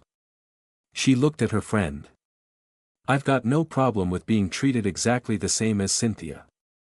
"Hey," the girl next door said. She was the one with the huge television on her wall. "Daddy's little girl gets a free ride on her daddy's money to go to college and I'm working 2 part-time jobs just to afford to stay here, and yet, Arnold said the same thing to her as he did to me." Janet's friend said. "If he sees the two of us as the same, I'm perfectly fine with that. But now, if he treated us all like crap, then I'd have an issue with him." Her friend said and motioned at everyone. "We all would, wouldn't we?" "Yes." A chorus of voices responded. "He's been nothing but nice and hasn't ignored us, even though he very easily could. He is even considerate of our feelings and apologized that he's taken." "Who does that?" "Don't forget traipsing around naked." Someone said and a few of them laughed. "That's another thing." Janet said. "He's an exhibitionist." Her friend laughed, as did most of the others. "We did it first, well, we are still doing it." She said. "Are any of you planning on changing your morning and evening routines, just because Arnold is here?" "I was tempted to, until he said what he did to Lacey." Someone else said. "Hey." Lacey responded. "When she tried to flaunt herself with the open shirt the other day, he called her on it, so he clearly knows us being like this isn't us trying to seduce him." Lacey's roommate said. "Otherwise, he would have said it to all of us." Janet let out a sigh. "I guess you're right. It's okay." Janet's roommate said. "You're like that evil little voice in our heads that's always trying to warn us of danger, even when we don't need it." "Thanks a lot," Janet said sarcastically and everyone laughed. "We better get dressed and head to class." A girl down the hallway said and almost as one, they cleared out of the hallway and went back into their rooms to get ready for their day. They were all just a little bit happier about it, too. Arnold stepped into Professor Hamel Krenslav's office and put the 3 large books on the desk. Arnold? Hamel looked up from a biology periodical. You don't have to bring them back each day. You can keep them until you're done with them. I am done with them, Arnold said. Hamel stared at him. Excuse me? I read them last night. You read them. Hamel looked at the thickness of the books and estimated how long it would take to read them through once. Did you sleep at all? No. Arnold said. Can you remember anything about them? Yes, sir. Arnold said. What's the essential element to biology? Proteins. Without them, a biological organism can't exist. Arnold said. What's the chemical formula for cholesterol? Hamel asked and Arnold recited it. He thought about what else to ask, and nodded. Is cloning a viable action to save a declining species from extinction? It depends on the genetic diversity. Arnold said. If there are only a few specimens, then no. There's not enough variance in the DNA to let them live past a generation or two. Arnold said. Unless they are rabbits. Their built-in genetic modifiers let them breed with each other. If you didn't witness them being born from the same rabbit, genetically, they are different. Hamel sat there and stared at Arnold. He couldn't quite accept that he had read all 3 books. The process and procedure one he could readily accept, since Arnold had so much practical experience and had picked most of it up already. The second book, he assumed Arnold would struggle a little with, because it would have expanded his limited specimen base to include all of the higher orders of animals in the kingdom, including human biology. He knew for a fact that Arnold had no background in it whatsoever and his sole focus had been dissection. The third book, he had actually been hesitant in loaning that one. Advanced biology was no laughing matter. Since Arnold only had a small knowledge base to start with, reading about bioengineering and genetic manipulation must have been like a grade school child reading about rocket science. But Arnold had read it. In one night. By itself, the book was a slog to get through and Hamel himself had a difficult time wrapping his head around some of the concepts and ideas that the book introduced. It was one of the more comprehensive texts out there and had everything compiled in it, which was why it was in his private library. How do you feel after reading them? Hamel asked. Smarter. Arnold said. Hamel sat there and kept staring at the young man in front of him. I'll loan you more books and some periodicals over the next few weeks, but for now, set up the lab and let your new knowledge settle. Yes, sir. Arnold said and went to the lab. He set it up for the next morning class and was quite a bit quicker about it, because just like always, he finished just as Amy and the lab workers came in. This time, Cicely was with them. Damn, Arnold. Cicely said with a laugh and walked over to him. You're making the rest of us look like we're here just because we're eye candy. The lab workers laughed and Amy sighed loudly. I'd say so. Diane said with a smile. I'm only agreeing with the gorgeous part, though. Hey, don't deny your true talents. Cicely said and that made the other girls laugh. You weren't here yesterday. Arnold said. Yeah, I had the day off. I occasionally don't have classes in the afternoon and the arrogant little prick likes me enough to give me the morning off, too. The lab door opened and Professor Hamel Krenslav came in. Speak of the devil. Cicely said with a smile. Thanks for yesterday, Professor. Hamel waved her thanks away.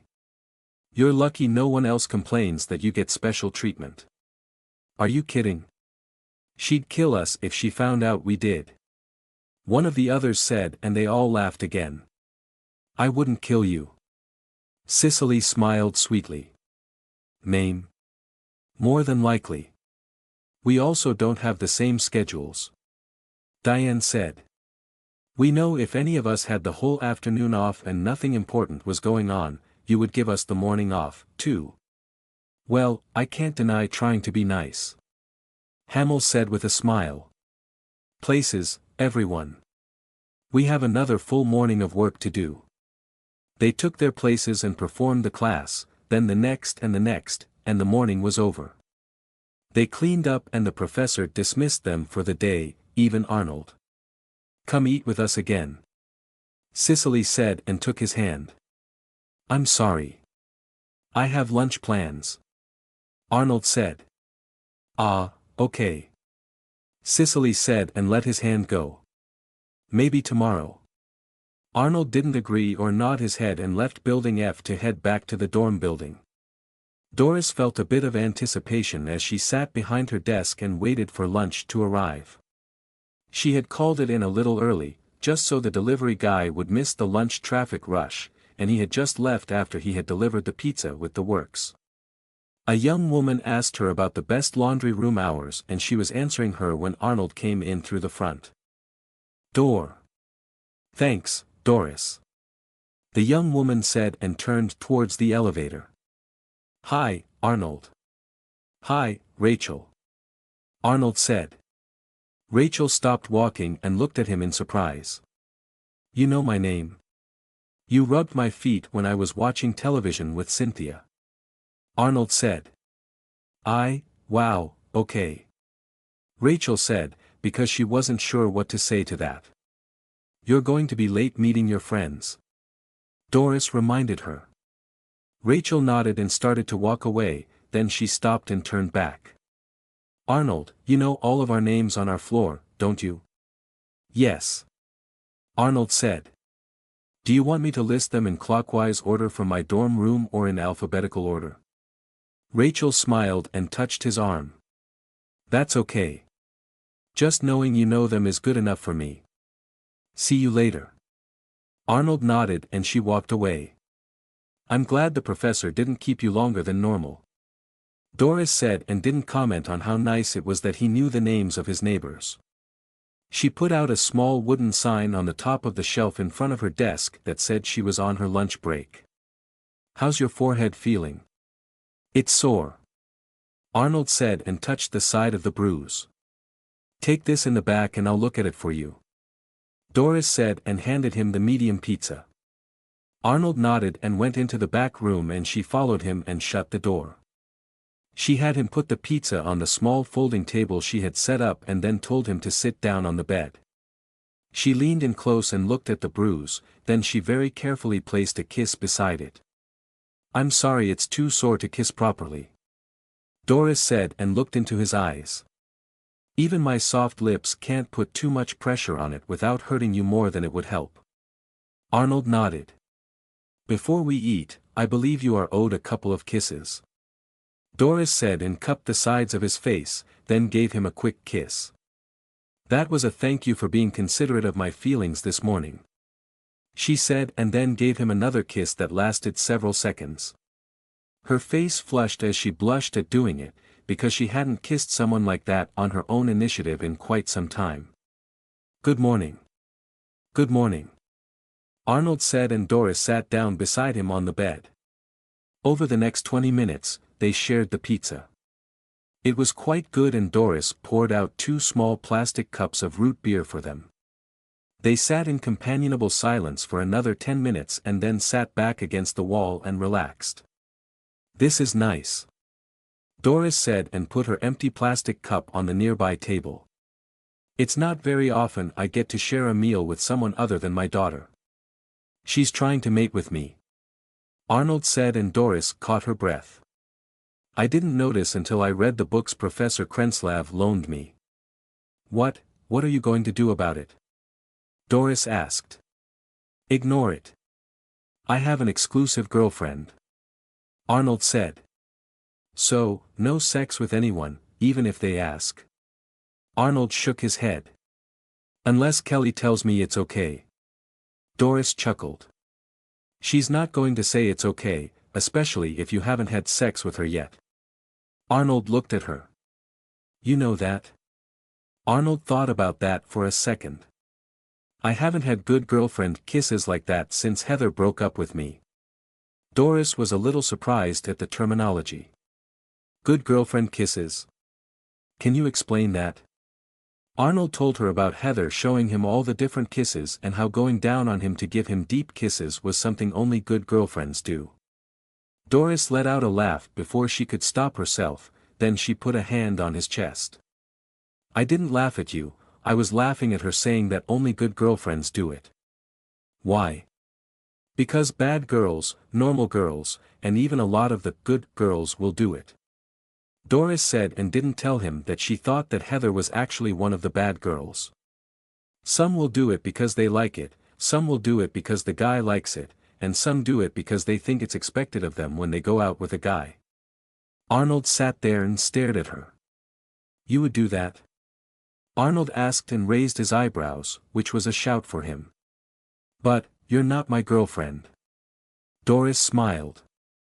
Women don't have to be your girlfriend to do that.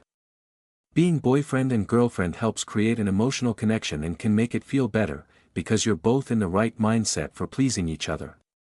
It's not strictly necessary though, since other emotional connections can be just as valid. Of course, an emotional connection isn't strictly necessary and it can still happen. Arnold thought about the second book and the biological processes of humans. It doesn't really serve a purpose, does it? Only to make a guy feel really good. Doris said. Sometimes it's used to get him in the mood to have sex, and sometimes it gets the woman in the mood to have sex, too. Arnold thought about that. I've had it once by itself, once just before sex, and once just after sex. How many times have you had sex? Oral or intercourse? Arnold asked. Intercourse. 5 times. Doris raised her eyebrows this time, which signified a shout of surprise for her as well. You only had sex 5 times. That's all. Arnold nodded. Oh, my. Doris said in a soft whisper. You poor thing. She said and looked down at his crotch and then at his face. You're young and healthy, and I'm very surprised that you have been strong enough to resist all of the scantily dressed women that walk around the dorm and the campus. I can't have sex with anyone except Kelly. Arnold said. I am very proud of you for keeping your word to her. Doris said and put her hand on him and started to rub. Very proud. Arnold's body responded almost immediately. Do you want me to rub yours, too? Arnold thought about what the girls said during the discussion about masturbation. It's not going to lead to sex. Arnold thought about his sexual experiences and how the women he was with pretty much just stayed still as he had sex with them. You could just lay there and have fun. Doris opened her mouth to say she was very disappointed in his ex-girlfriend if that was what she did, then she laughed. You are very lucky you have a no-sex rule, because I would show you what a woman should be doing with you when you have sex. Arnold opened his mouth to speak and she put a hand over it to stop him before he asked to see it. Like I said before, this is only masturbation. I can't show you what sex positions I know without actually having sex with you, since they don't work unless you're having sex. Doris said and kept his mouth covered. All I can do for now is this. Arnold watched as she went down on him.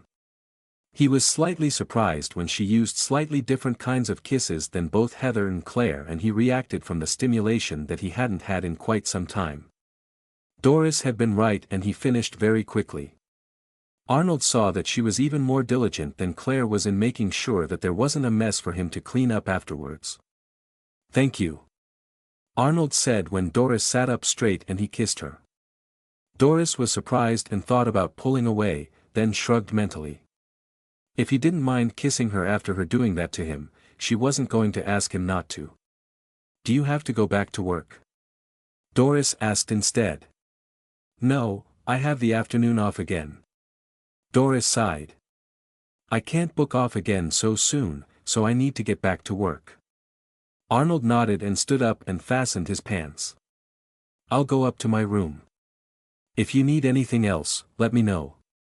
Doris said and stood as well. I'm out of bread and I only have enough milk for one more bowl of cereal. Arnold said. I should buy fish as well, but I don't know how to cook it. Doris nodded. Living alone is a lot harder, isn't it? I have no one to share my bed with. Arnold said and opened the door. I can't do anything about the last thing, but I can call Cicely and she can drive you to the grocery store later. I can walk. Arnold said. You are not walking several miles to the grocery store, buying groceries, and then walking back. Doris said. I'll text you when she can take you. Okay. Arnold said and looked at the small folding table and the plastic cups and empty pizza box. I'll take care of that. Doris said. I'll see you later. Arnold nodded and left.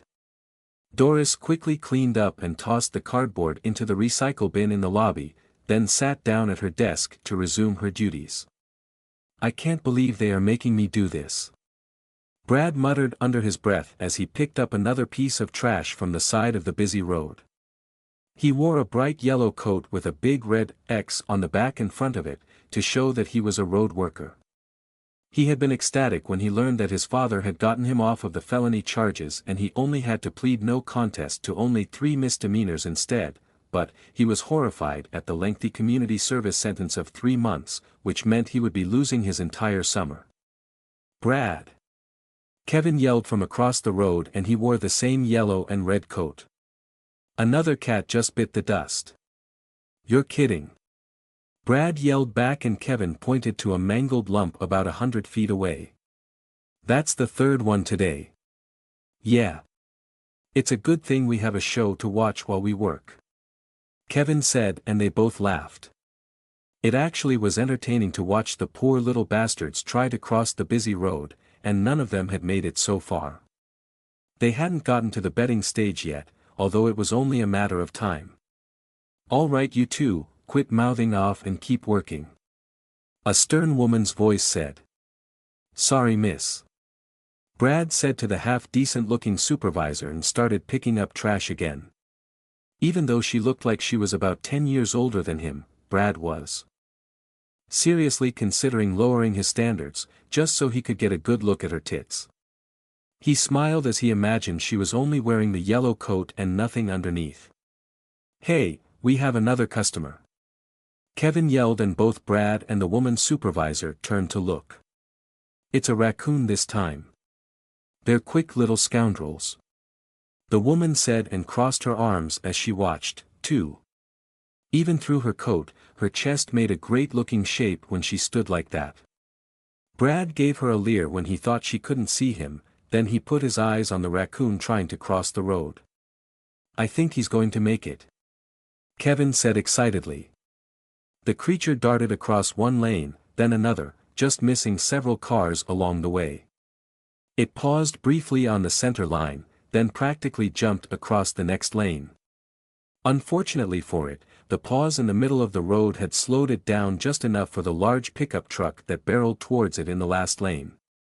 It tried to scurry the last little bit, its nose missed the first front tire by an inch, then there was a squeal and a splat as the double rear tires caught its head and squished it flat into the pavement.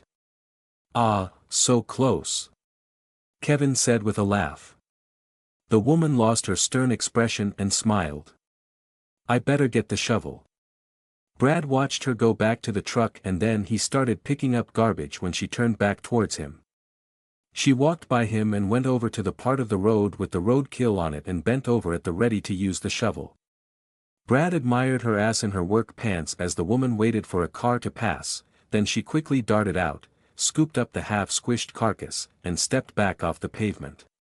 She walked over to the trees about 20 feet away on that side of the road and flicked the shovel to remove its contents. She dug the shovel into the dirt to get the blood off, then carried the shovel back to the truck. You can stop staring at me now. The woman said as she came back over. I'm sorry. I can't help it. Brad said and bent down to pick up a discarded coffee cup. He tossed the cup in the garbage bag and he and Kevin kept working. It was after lunch, so no one was in the dorm at this time and Arnold went to his dorm room and entered. He stripped off the suit and hung it up and grabbed a t-shirt and a pair of shorts to put on when his phone beeped at him. He picked it up and read a text from Kelly. I really miss you. I really miss you. Arnold typed back. Hey, aren't you supposed to be at work? I have the afternoon off.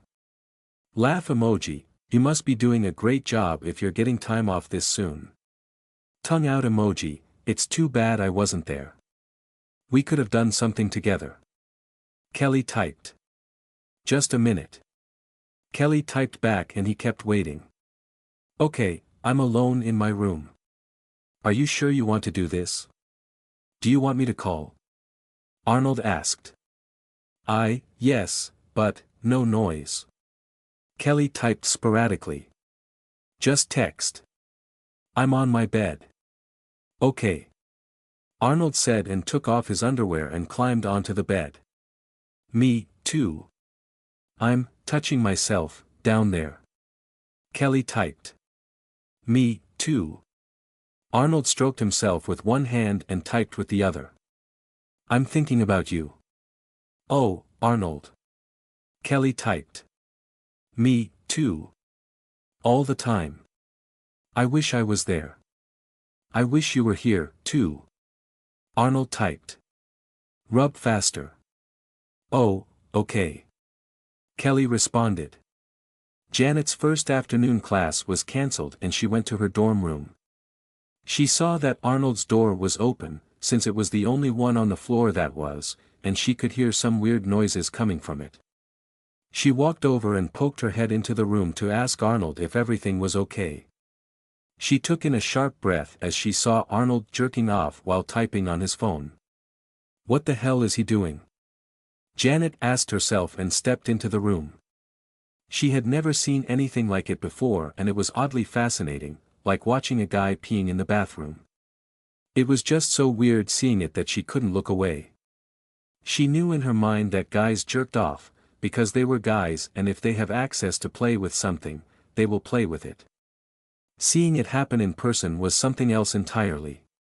Janet watched his arm as it pumped at a steady rhythm and his arm muscles tensed and contracted with the movement. Arnold. She spoke before she realized what she was doing. Hi, Janet. Arnold said and didn't stop like she thought he would. What are you doing? Masturbating with my girlfriend and texting her. Arnold said and kept typing. What are you typing? I jerked off to her not long ago and that it's taking longer this time. Janet let out a quick relieved sigh, because she thought he was texting about her. It's probably because you're pulling too hard. Huh? Arnold looked away from the phone and at her. It's not a piston that you move up and down as quickly as you can to get it to work. Janet said. You're probably going to start chafing as well with dry hands. Arnold thought about it and stopped moving his hand. Can you show me? What? Janet gasped. It's only my third time. Arnold said. You know more about it than I do. Janet opened her mouth to say no. Wait, did you say it's only your third time masturbating? Arnold nodded. I did it yesterday, today, and now. Why yesterday? You only started playing with it yesterday? Janet asked, completely shocked. But, you've had years. I only just learned about it. Arnold said, truthfully. What do I do? Arnold looked at his phone in his hand and back at her. I haven't used that before. Oh, for God's sake. Janet said and knelt as she opened the lube. Don't you dare text your girlfriend and tell her that I'm doing this for you. But. Janet reached out and tentatively touched it and it throbbed for her. At least it knows how to be appreciative. She thought and wrapped her hand around it and slicked it up a little, then she accepted that she really was going to do it and used her other hand and made sure it was slicked up completely. You need to get good coverage and make sure you cover everything you're going to touch. Janet said and moved her hands up and down in a nice and slow motion and even slipped her palm over the head a couple of times. As far as I know, you're supposed to simulate having sex, not be yanking on it like it's a spring toy or something. Arnold watched her and remembered what she was doing. Janet slid her hands around, up and down, rubbed her thumbs over the tip occasionally, and she lost herself in the act. Just like she had thought, it was oddly fascinating to just rub and play with it. She leaned in close to get a better look at it and kept playing with it. She was actually feeling really calm about it, then suddenly it throbbed in her hand and she moved her head back out of the way as it spouted out like a little geyser. "I did," Arnold said and pointed to the box of tissues. "Yes. Cleaning up is a good idea," Janet said and moved her hands, careful of not making the mess even bigger, and took a tissue out and wiped at her hands, then took several more and dabbed his abs to clean him off. "I can't believe I just did that. Do you want me to do it for you?" Arnold asked. Arnold, no, I shouldn't. I'm not even. Janet muttered. "It's just masturbation," Arnold said. "My girlfriend said it was okay, as long as it doesn't lead to sex." Janet stared at him with a slightly open mouth. Are you kidding?" "No," Arnold said and scrolled back several days on his phone to show her. Arnold smiled briefly. "Cicely curses all the time and Kelly said to ignore her colorful words to hear what she's saying. I can't really understand her when she gets going. She's like a cursing machine some days." Janet let out a laugh. "It's hard to believe Doris is her mother sometimes. Do you want to help me again?" Arnold asked. Janet looked up at his face and once again, she didn't see anticipation there. He was leaving the decision completely up to her. Her eyes dropped to the cell phone and it was still showing the texts, then she looked back at Arnold's face. "It's my choice," Janet thought. "He wants me to choose it. You can't tell anyone about this." Arnold nodded and she put her hand on him again. Cicely just left her class when her cell phone beeped at her. She took it out and saw that it was her mother. "Hi, Ma." "Uh-huh. Yep, another class, then I'm off." "Oh, really?" She smiled. "Sure, I'll borrow Farina's car." "No, she won't mind." "All right. Let him know when I'll be ready for him." "What do you need my car for?" Amy asked. "Arnold wants to go grocery shopping," Cicely said and put her phone away.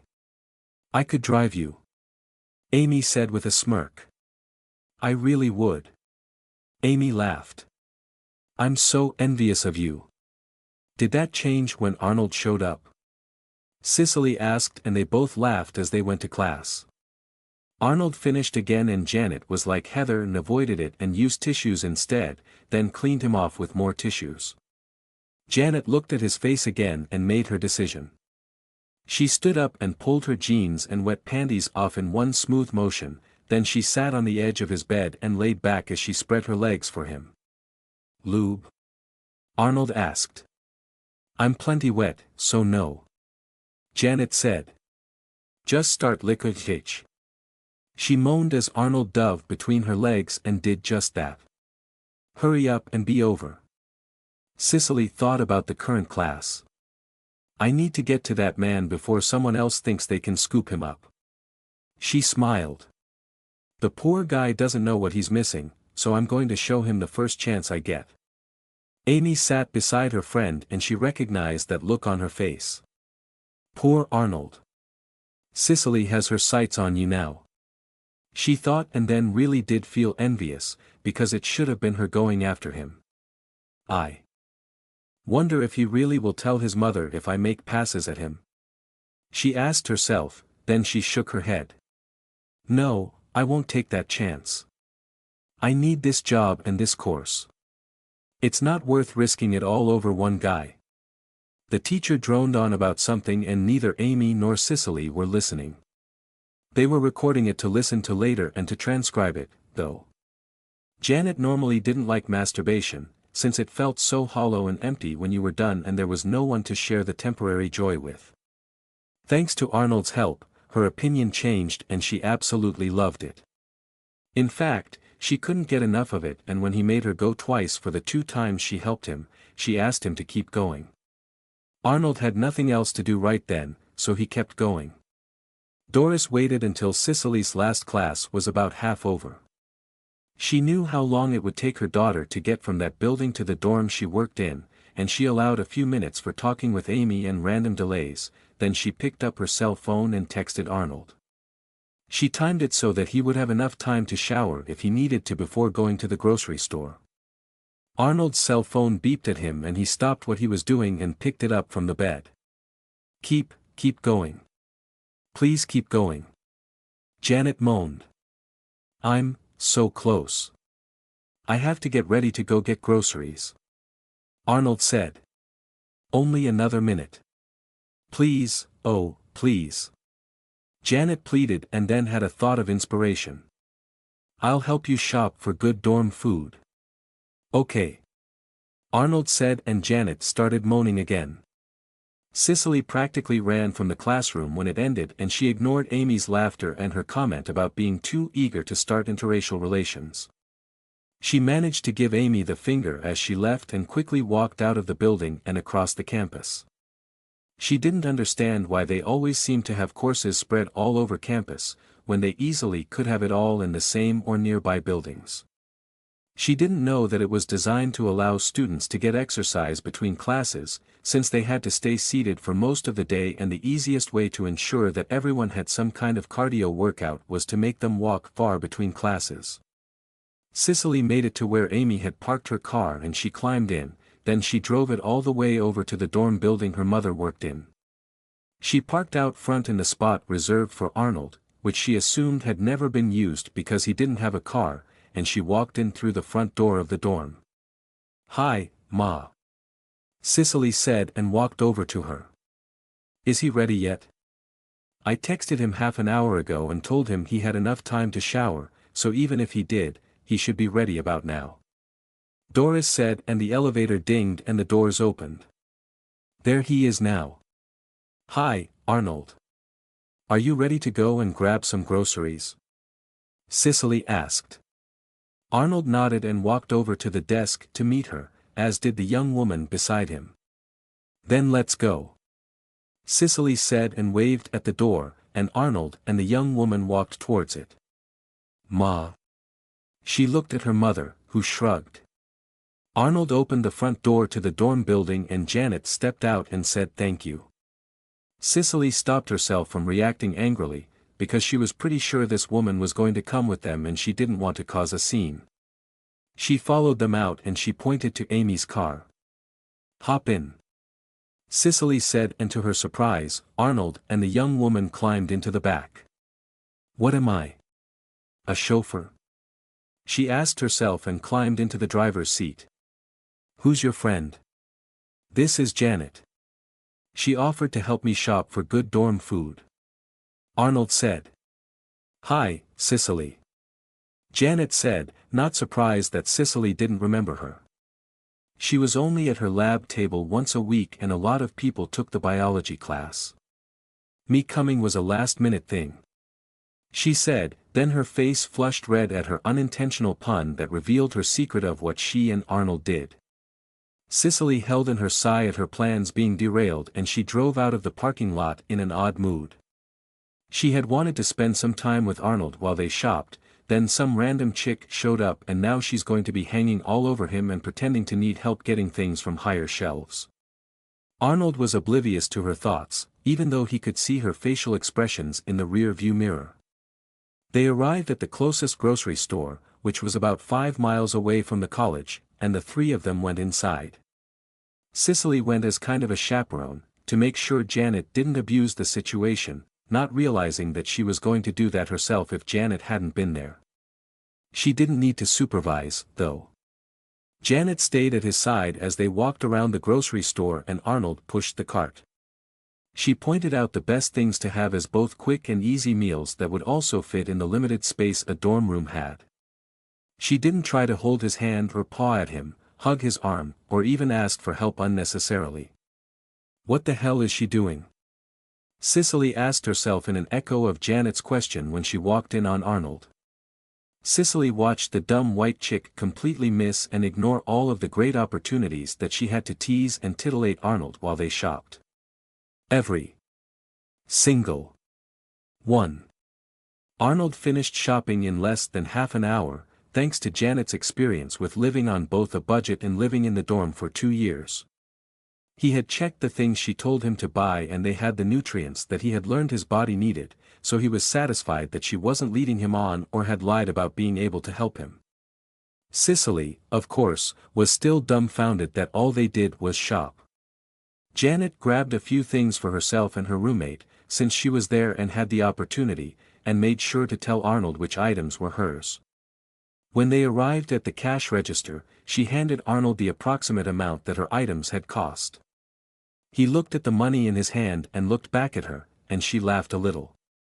"I don't expect you to buy me groceries, just because I'm helping you shop," Janet said. She really doesn't know how to manipulate him properly. Cicely thought. The clerk packed everything and Arnold paid for the groceries, then they brought the cart out to the car. Cicely opened the trunk and Arnold quickly put everything inside before either she or Janet could try to help. "I'll put the cart back," Janet offered, and she took the cart over to the cart corral and added it to the pile there, then jogged back to the car. Arnold held open the back door for her and she climbed in. He climbed in behind her and Cicely sat in the driver's seat. They drove the 5 miles back to the college campus and parked in Arnold's spot. They got out and Cicely opened the trunk, and they all grabbed something. Arnold took the majority and they took a couple of bags each. Cicely opened the door and Janet went through first and over to the elevator and put her bag down. Arnold went to walk by her to go up the stairs and she reached out to grab his arm. "Arnold, put it here. When we finish unloading the car, I'll call the elevator and we can put it all inside in one go, rather than making multiple trips," Janet said. "Okay," Arnold said and put his heavy load down. He was back out at the car and came back in with the rest of the bags before she realized it. "That's it?" Cicely asked and put down the 2 bags she had and he nodded. "Damn, you're efficient." Janet successfully stopped her blush from forming and turned to push the elevator button. She knew exactly how efficient Arnold could be. The elevator arrived and Janet held it open as Arnold quickly handed all the bags inside in 10 seconds, about the same time it took for someone to walk in and push the button to wait for it to close again. "Jesus, do you need my help at all or what?" Cicely asked with a laugh. "Not now," Arnold said. "Thank you for the ride." Cicely seriously thought about stepping close to give him a hug, even with Janet there, then smiled instead. "You're welcome. Maybe we can do this again sometime." "Okay," Arnold said and stepped into the elevator. Janet took the cue and let the door stop go, then the doors closed. "Baby girl, I'm sorry that didn't work out for you," Doris said and walked over to her daughter. Cicely sighed. "Like I said, maybe next time. You should give up on trying to get with him," Doris cautioned her. "If this simple plan didn't work." Cicely laughed. "Ma, are you trying to manage my sex life?" Doris shook her head. "I'm trying to save you some disappointment." Cicely looked at the elevator. "Will I be disappointed?" she asked. "I don't know. He seems pliable." Doris didn't say anything, because after what had happened between her and Arnold, she knew exactly how pliable he was. The answer was very. Janet held the elevator as Arnold handed out the bags into the hallway, then she stepped out and let the elevator door stop go. She helped carry a few bags of groceries down the hallway to his dorm room and Arnold unlocked his door. He made 2 trips and piled the bags near the kitchenette, then he quickly went through the bags and sorted out what to put in the small refrigerator. After that, he quickly took the items Janet had bought and put them back in bags. Janet was only slightly surprised by this, then Arnold put his refrigerator items in the small refrigerator and picked up her bags for her. "You don't have to do that," Janet said. Arnold just gave her a blank stare and she chuckled. "Okay, back down the hallway to my room," Janet said and led him down the hall and she unlocked her door. Arnold carried in her groceries and put them on the kitchenette counter and then put the right items into the refrigerator. Before she could tell him that he didn't have to do that, again, he opened all the cupboards and checked the contents, then distributed the dry goods as well and put everything away. He sat down at her small table and waited. Janet shut her door and stood there, a little in awe at how quickly he had done it. "Wow," she said, and looked in the cupboards and checked to see that everything was where it was supposed to be and not just thrown in haphazardly like she had suspected. "You're really good at this," she said, and turned to look at him to see a small smile. Janet took in a quick breath at the offer. She had a lot of time while they shopped to think about what happened, and it was so surreal that she still hadn't really come to grips with it. She had let some guy she barely knew go down on her, after she had gone down on him, and they hadn't even gone on a single date. She knew that she had to say no, because if she didn't, she would be asking for his help pretty much every time she felt even a little horny. It wasn't like she was a sex addict or anything, but he didn't mind going down on her, and that was rare enough in itself for her to want it to happen. Arnold, I don't think," Janet started to say, then Arnold popped her jeans open and he turned her around to face away from him. "Wait," she said as his hand slid into her underwear. She moaned as he rubbed and played with her, right there in the kitchenette. She leaned back against him and he put his other arm around her to support her weight. She hugged that arm with both of hers and turned her head slightly towards him and rubbed her cheek on his as he rubbed her between her legs. To Janet's surprise, it didn't take long for her to finish, even though she had finished a lot before they showered in their own bathrooms and then met again to go shopping. It wasn't a huge one though, so she didn't make much of a mess in her panties. It wasn't even enough to wet her jeans, and she was glad of that, since she didn't have another clean pair until she did the laundry. "Thank you," Janet whispered softly and gave his cheek a gentle kiss, then another. She let out a breath and stood up straight as she turned to face him, because she had just realized something. "Arnold, have you done this with any other girls on this floor?" "No," Arnold said. "Do you want me to?" "Okay," Arnold said. "Yes." Janet smiled as she leaned in and kissed his other cheek. "You need to put the rest of your groceries away, so you better go back to your place." Arnold nodded and she watched his backside as he left her room. When the door closed, she pulled off her jeans and her panties, quickly cleaned herself, then grabbed another pair of panties. She pulled them on just as her alarm went off and she chuckled as she put her jeans back on. Perfect timing, Janet thought, and grabbed the book and notepad she needed for the last class of the day. She left her dorm room and looked down the hallway and into Arnold's room. She saw him putting things away and she shook her head. "I knew he was going to be trouble," she thought, and went to the elevator and rode it down to the ground floor. "I didn't think he would be trouble for me, though. Not in a million years." "Hi, Janet," Doris said. "How did?" "I'm going to be late for class," Janet said and waved as she crossed the lobby to leave the building. "I'll tell you all about Arnold not knowing how to live and eat in the dorm later." Doris nodded and watched the young woman go out the front door and jog out of sight. "Is Kelly still taking a nap?" Catherine asked Annie as she came into the kitchen. Annie nodded. "Whatever made her want to sleep before must have exhausted her," she said, and sat down at the kitchen table. "Of course, I've had sudden nap attacks occasionally." Catherine chuckled and handed her a cup of tea. "I think those days are pretty common," she said. "When you're home a lot and there's not much to do to keep you occupied except watch television or putt around in the garden. I'm thinking it has a bit more to do with missing my son," Annie said. Catherine nodded. "I've noticed that she's quite caught up in him. I think the word you're looking for is invested. Catherine chuckled and took a drink of tea. "Yes, all right. I'll accept that change of terminology. She's becoming invested in him a little too much. She's young and he's her first serious boyfriend," Annie said. I remember my first serious boyfriend. He was 3 years older, had a fast car, and he could make even the dullest night light up with his smile and his kisses. He sounds like a wild guy. Catherine smiled warmly. Whatever happened to him? I married him. Annie said and took a drink of tea. You married your first serious boyfriend? Catherine asked, surprised. Neither of us wanted to keep looking. Annie said.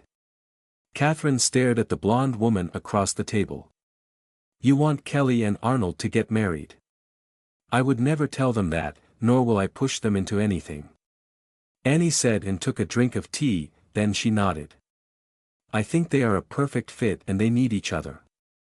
Arnold needs her calming influence and Kelly needs his strength and devotion. Catherine sat there and thought about it. She knew it was much too early for her daughter to get married, mainly because she had only dated a few guys once or twice each, so she didn't really have a good basis for what she would want in a husband. It wasn't really something someone could tell you and you had to discover it for yourself. Annie touched her hand and took her out of her thoughts. They haven't even gone out on a real date, except for the prom. Believe me, I'm not trying to push them together or anything. They need to work things out for themselves. Catherine reluctantly nodded and she sat there and drank tea with a potential in-law. Surprisingly, she wasn't as adverse to the idea as she thought she would be. Brad and Kevin finished their community service for that day and their supervisor offered to drive them home to make sure they made it safely. Brad chuckled and Kevin laughed. I live 3 streets over that way. Kevin said and pointed across the 4-lane road. I'll see you tomorrow. Wait for traffic to clear. The woman's supervisor said and he waved her concern away. She and Brad watched as Kevin proved he was much better at crossing the road than any cat or raccoon and deftly crossed it as he timed the passing vehicles perfectly. You're a lucky little bastard. She said loudly and Kevin waved at her and disappeared from sight. Not really. Brad laughed. He doesn't get to ride home with you. The woman gave him a stern look and he ducked his head slightly. I'm sorry. I didn't mean. Get in the truck. She said and he climbed in the passenger side and she climbed into the driver's side. She expertly pressed the brake and took it out of gear and readied her foot on the clutch as she started it up. She waited for a break in the traffic, then jammed it into gear as she slammed on the gas and peeled the tires into the dirt. The truck took off from a dead stop and reached road speed in only a few seconds. Jesus Christ! What's in this thing? A Hemi? Brad asked, shocked. The woman laughed. Nope, just a well-tuned diesel guzzler. She said and drove partway across the town. I just need to stop and file the report of your work. She said. It'll just be a few minutes. Hey, you're driving. You can do whatever you want. Brad said. I'm just along for the ride. She gave him an odd look for a second and she pulled into what looked like a construction site. She parked in motion for him to follow her, so Brad hopped out and they went into a small 1-story building. How's the babysitting gig going? A guy asked with a laugh when he saw her come in. Still going on. She said and pointed behind herself with a thumb and walked towards an office. Hey, kid. The guy said. No hard feelings. Hey, old guy. Brad said. Grow bigger balls. The woman laughed and opened the office door. Get inside, smart mouth. Yes, miss. Brad said and ducked his head slightly, then stepped by her. She entered as well and shut the door, then pointed to a chair. Brad sat down in front of a desk and she walked around the desk and took off her coat. Brad was surprised that she only wore a thin t-shirt with a logo on it and not a work shirt or an overall. He couldn't help but stare at her chest and the cloth bra she wore for comfort. She sat down behind the desk and quickly wrote out the report of where they started, how far they had covered, and how many animals that had been killed on the road. She made notes about the quality of both Brad's and Kevin's work and used a photocopier to make a copy of it. She put the original one into a folder on the side of the desk and folded the copy and put it in an envelope, filled out the courthouse office info on it, then dropped it into the outgoing tray on the other side of the desk. There. Official day done. She said and stood up, and she hadn't missed the fact that the young man's eyes never left her chest the entire time she had her coat off. She saw his eyes dart to her chest every few seconds, as if they were going to magically bounce around for him to watch. She smiled slightly and lightly tapped her right heel on the floor, and the movement and vibration was just enough to make her chest jiggle a little bit. Brad's mind couldn't believe his eyes, because her chest had just magically shook and she hadn't even moved. How is that possible? He asked himself. I hope you're ready to use that smart mouth for something important. She said, and Brad slowly looked up from her chest to see her smiling face. Yes, miss. Anything you want me to do, I'll do it. Brad said, because he knew that if he didn't stay on her good side, he would disqualify himself from his sentence and other arrangements would have to be made, namely jail time. Good. She said and pulled her t-shirt off and popped the clasp on her bra. I knew by the way you looked at me that you would be an eager one.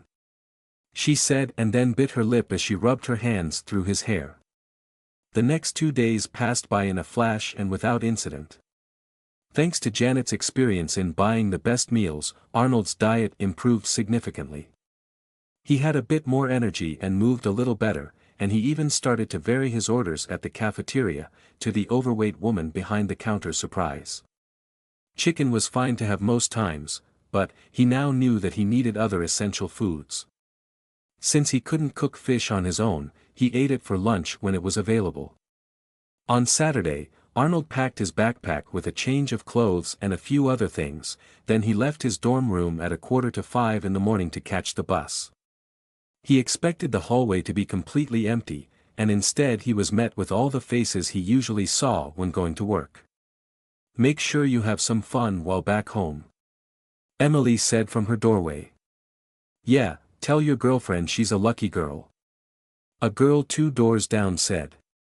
I can't believe we're all up this early to say goodbye to him, Janet said a little loudly, and nearly everyone laughed.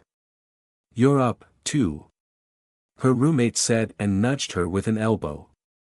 I didn't want to be the only one who didn't do it, Janet said, and this time everyone laughed. Thank you, Arnold said, and they all looked at him. He went to each of them and gently took their hands and gave it a little shake as he made his way to the elevator. I'll be back Sunday night, he said when he reached it, then to their surprise, he dashed to the stairwell and disappeared from sight. He did not just run down the stairs. One of them exclaimed. Is he crazy? We're 4 floors up. Her roommate laughed. Where else is he going to get exercise this early in the morning? She asked, not realizing that Arnold could go up and down the stairs faster than the elevator could travel the same distance. Doris sat at her desk and waited. It was the first time she had been at work this early in the morning because she wanted to make sure she was here when Arnold left. Her heart skipped a beat when she saw him come out of the stairwell and not the elevator. Arnold, Doris said and waved. Even this early in the morning, she had dressed in a blouse and skirt that showed off her curvy figure, her short black hair was done up with a few waves and framed her face perfectly. She had put in quite the effort just for him to have a good look at her before he left. Arnold walked over to her desk, went around it, and looked down at her partially unbuttoned blouse that showed off a lot of her cleavage.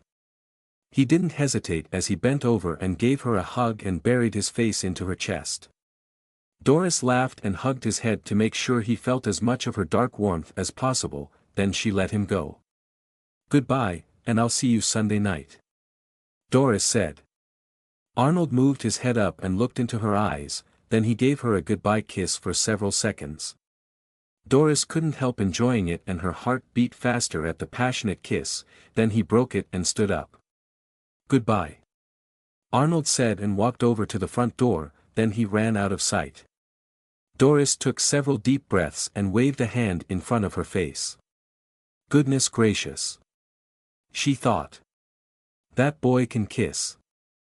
Arnold made it to the bus stop just in time and he only had to wait for it to come to a stop. He climbed on and showed the bus pass that Doris had told him to buy. Since he would be traveling every weekend, it was the smart thing to do, and he would save a lot of money in comparison to buying passage every time. The bus drove for 2 hours to where he could get on the local line, then he transferred to the right bus to take him where he needed to go. He stepped off the bus and walked over 2 streets. About halfway down it was his destination and he saw someone as they stood out at the end of the driveway. He walked right up to them and stopped. "Arnold," Kelly said, and the longing in her eyes was undeniable as she took him into a hug. "Kelly," Arnold said and hugged her back. "I love you," Kelly said in a whisper and gave him a kiss, then another, then she started to make out with him right there. "Ahem." Annie fake coughed as she walked over. Kelly sighed when she had to stop kissing him and she reluctantly let him go. "You're giving your poor father a heart attack," Annie said to her and took her son into a hug. "Good morning, Arnold." "Good morning," Arnold said and gave her a quick kiss on the lips. "Let's get inside," Annie said and waved at the front door. "I'm sure Kenneth has made a tactical retreat already." Kelly let out a laugh. "I told Dad I was going to kiss Arnold. He can't handle you being all grabby and needy, I think." Annie grinned. Kelly took Arnold's hand. "I missed him a lot, so I had to give him a proper kiss as soon as I saw him." "Was that a proper kiss?" Arnold asked. "Not really. We were interrupted," Kelly whispered. "I wasn't going to stop for a while." Arnold looked at her and she blushed. "Make sure to thank Catherine for letting you stay here on the couch," Annie whispered just before they reached the front door and Arnold nodded. The front door opened and Catherine stood there all alone. Kenneth really had disappeared and both Annie and Kelly held back their laughs. "Hello, Arnold," Catherine said. "Hello," Arnold said and let Kelly's hand go and took her mother into a hug for a moment, then he leaned back slightly. "Thank you for letting me stay here," he said and gave her a quick peck on the lips. Catherine's mouth made that little "oh" of surprise as he let her go and she stared at him with wide eyes. "We have breakfast ready," Kelly quickly said and took Arnold's hand again, then led him by her mother and through the house to the kitchen. "That might have been my fault," Annie said. "I told him to thank you. But I thought maybe he did make the mom connection," Annie asked. "I'll ask him." Catherine stood there for a moment as Annie walked towards the kitchen, then she had to know herself and followed. "Arnold, why did you kiss Kelly's mother?" Annie asked, without any preamble or beating around the bush, which surprised Catherine. "Doris said she's Kelly's mom and I should give her the same respect I give you," Arnold said as he sat down where Kelly had told him to. "She also said that it would be insulting to be affectionate towards Kelly and then to ignore her mother." Kelly, Annie and Catherine couldn't really refute that and Kelly put a plate of food in front of him. "Arnold." Annie started to clarify when it would be appropriate to kiss his girlfriend's mother. "I know. No kissing in front of Kelly's dad because it embarrasses him," Arnold said as Kelly put plates of food at the other place settings. "He needs to accept that you're beautiful women and you attract attention." All three of them caught their breath and looked at him. "Arnold? What, how did you come to that conclusion?" Annie asked, a little shocked at the statement. "The professor loaned me several books and periodicals," Arnold said and didn't start eating, because no one else had sat down yet. They were full of interesting facts and figures, some of which were biological processes and the inherent desire for mating species to adorn themselves to get attention. "Oh, my God!" Annie whispered. "Annie, what is it?" Catherine asked, a bit relieved. "That was actually a very good explanation. I didn't think. I couldn't foresee this as." Annie shook her head and looked at her son. "Arnold, besides masturbating, have you had sex in the last 2 weeks? No. Arnold said. I'm only allowed to have sex with Kelly, and only if she asks. Annie let out a relieved sigh and sat down. Okay. Annie. Catherine put a hand on her shoulder. After hearing that mating species thing, I was worried he would make the assumption that all the girls in the dorm were making themselves pretty for him. Annie said. They aren't. Arnold said, and the three of them looked at him. They look that way even when I'm not around, because it's them getting ready to get attention from everyone and not for me alone. Did they get your attention? Kelly asked as her mother sat down. No. Arnold said. One of them did tell me to tell you that you're a lucky girl. Kelly smiled and took his hand. I really am. What else did they say? Annie asked before she could stop herself, because that was not a question she should be asking in front of company. They said to make sure I had some fun while back home. Arnold said. Annie almost laughed in relief. We can definitely make sure of that. We're heading over to check on the progress of the house today. It's almost done. Kelly said excitedly. Kenneth came into the kitchen and saw everyone had sat down. He didn't say anything and sat at the head of the table. His wife and Annie sat on one side, and his daughter and her boyfriend sat on the other side. He didn't say anything and started to eat, then everyone else did, too. The silence wasn't strained and there wasn't really any tension in the air, because there was no real problems for anyone. Even Kenneth had to admit that knowing Arnold was waiting for Kelly to ask for sex, was a relief he never knew he needed until the subject had come up. He knew she was responsible and wouldn't rush into anything, so he knew he had a lot of time to come to grips with the fact that his daughter had a man in her life. Everyone else at the table didn't have the same moral quandary about sex, since they had accepted the fact that Kelly and Arnold would have sex at some point, which meant the pressure that would have normally exerted on them was almost non-existent. They finished the meal and Arnold gathered up the dishes before anyone could stop him. He took them to the kitchen and rinsed them off in the sink, then came back and sat down. That was a great meal, honey.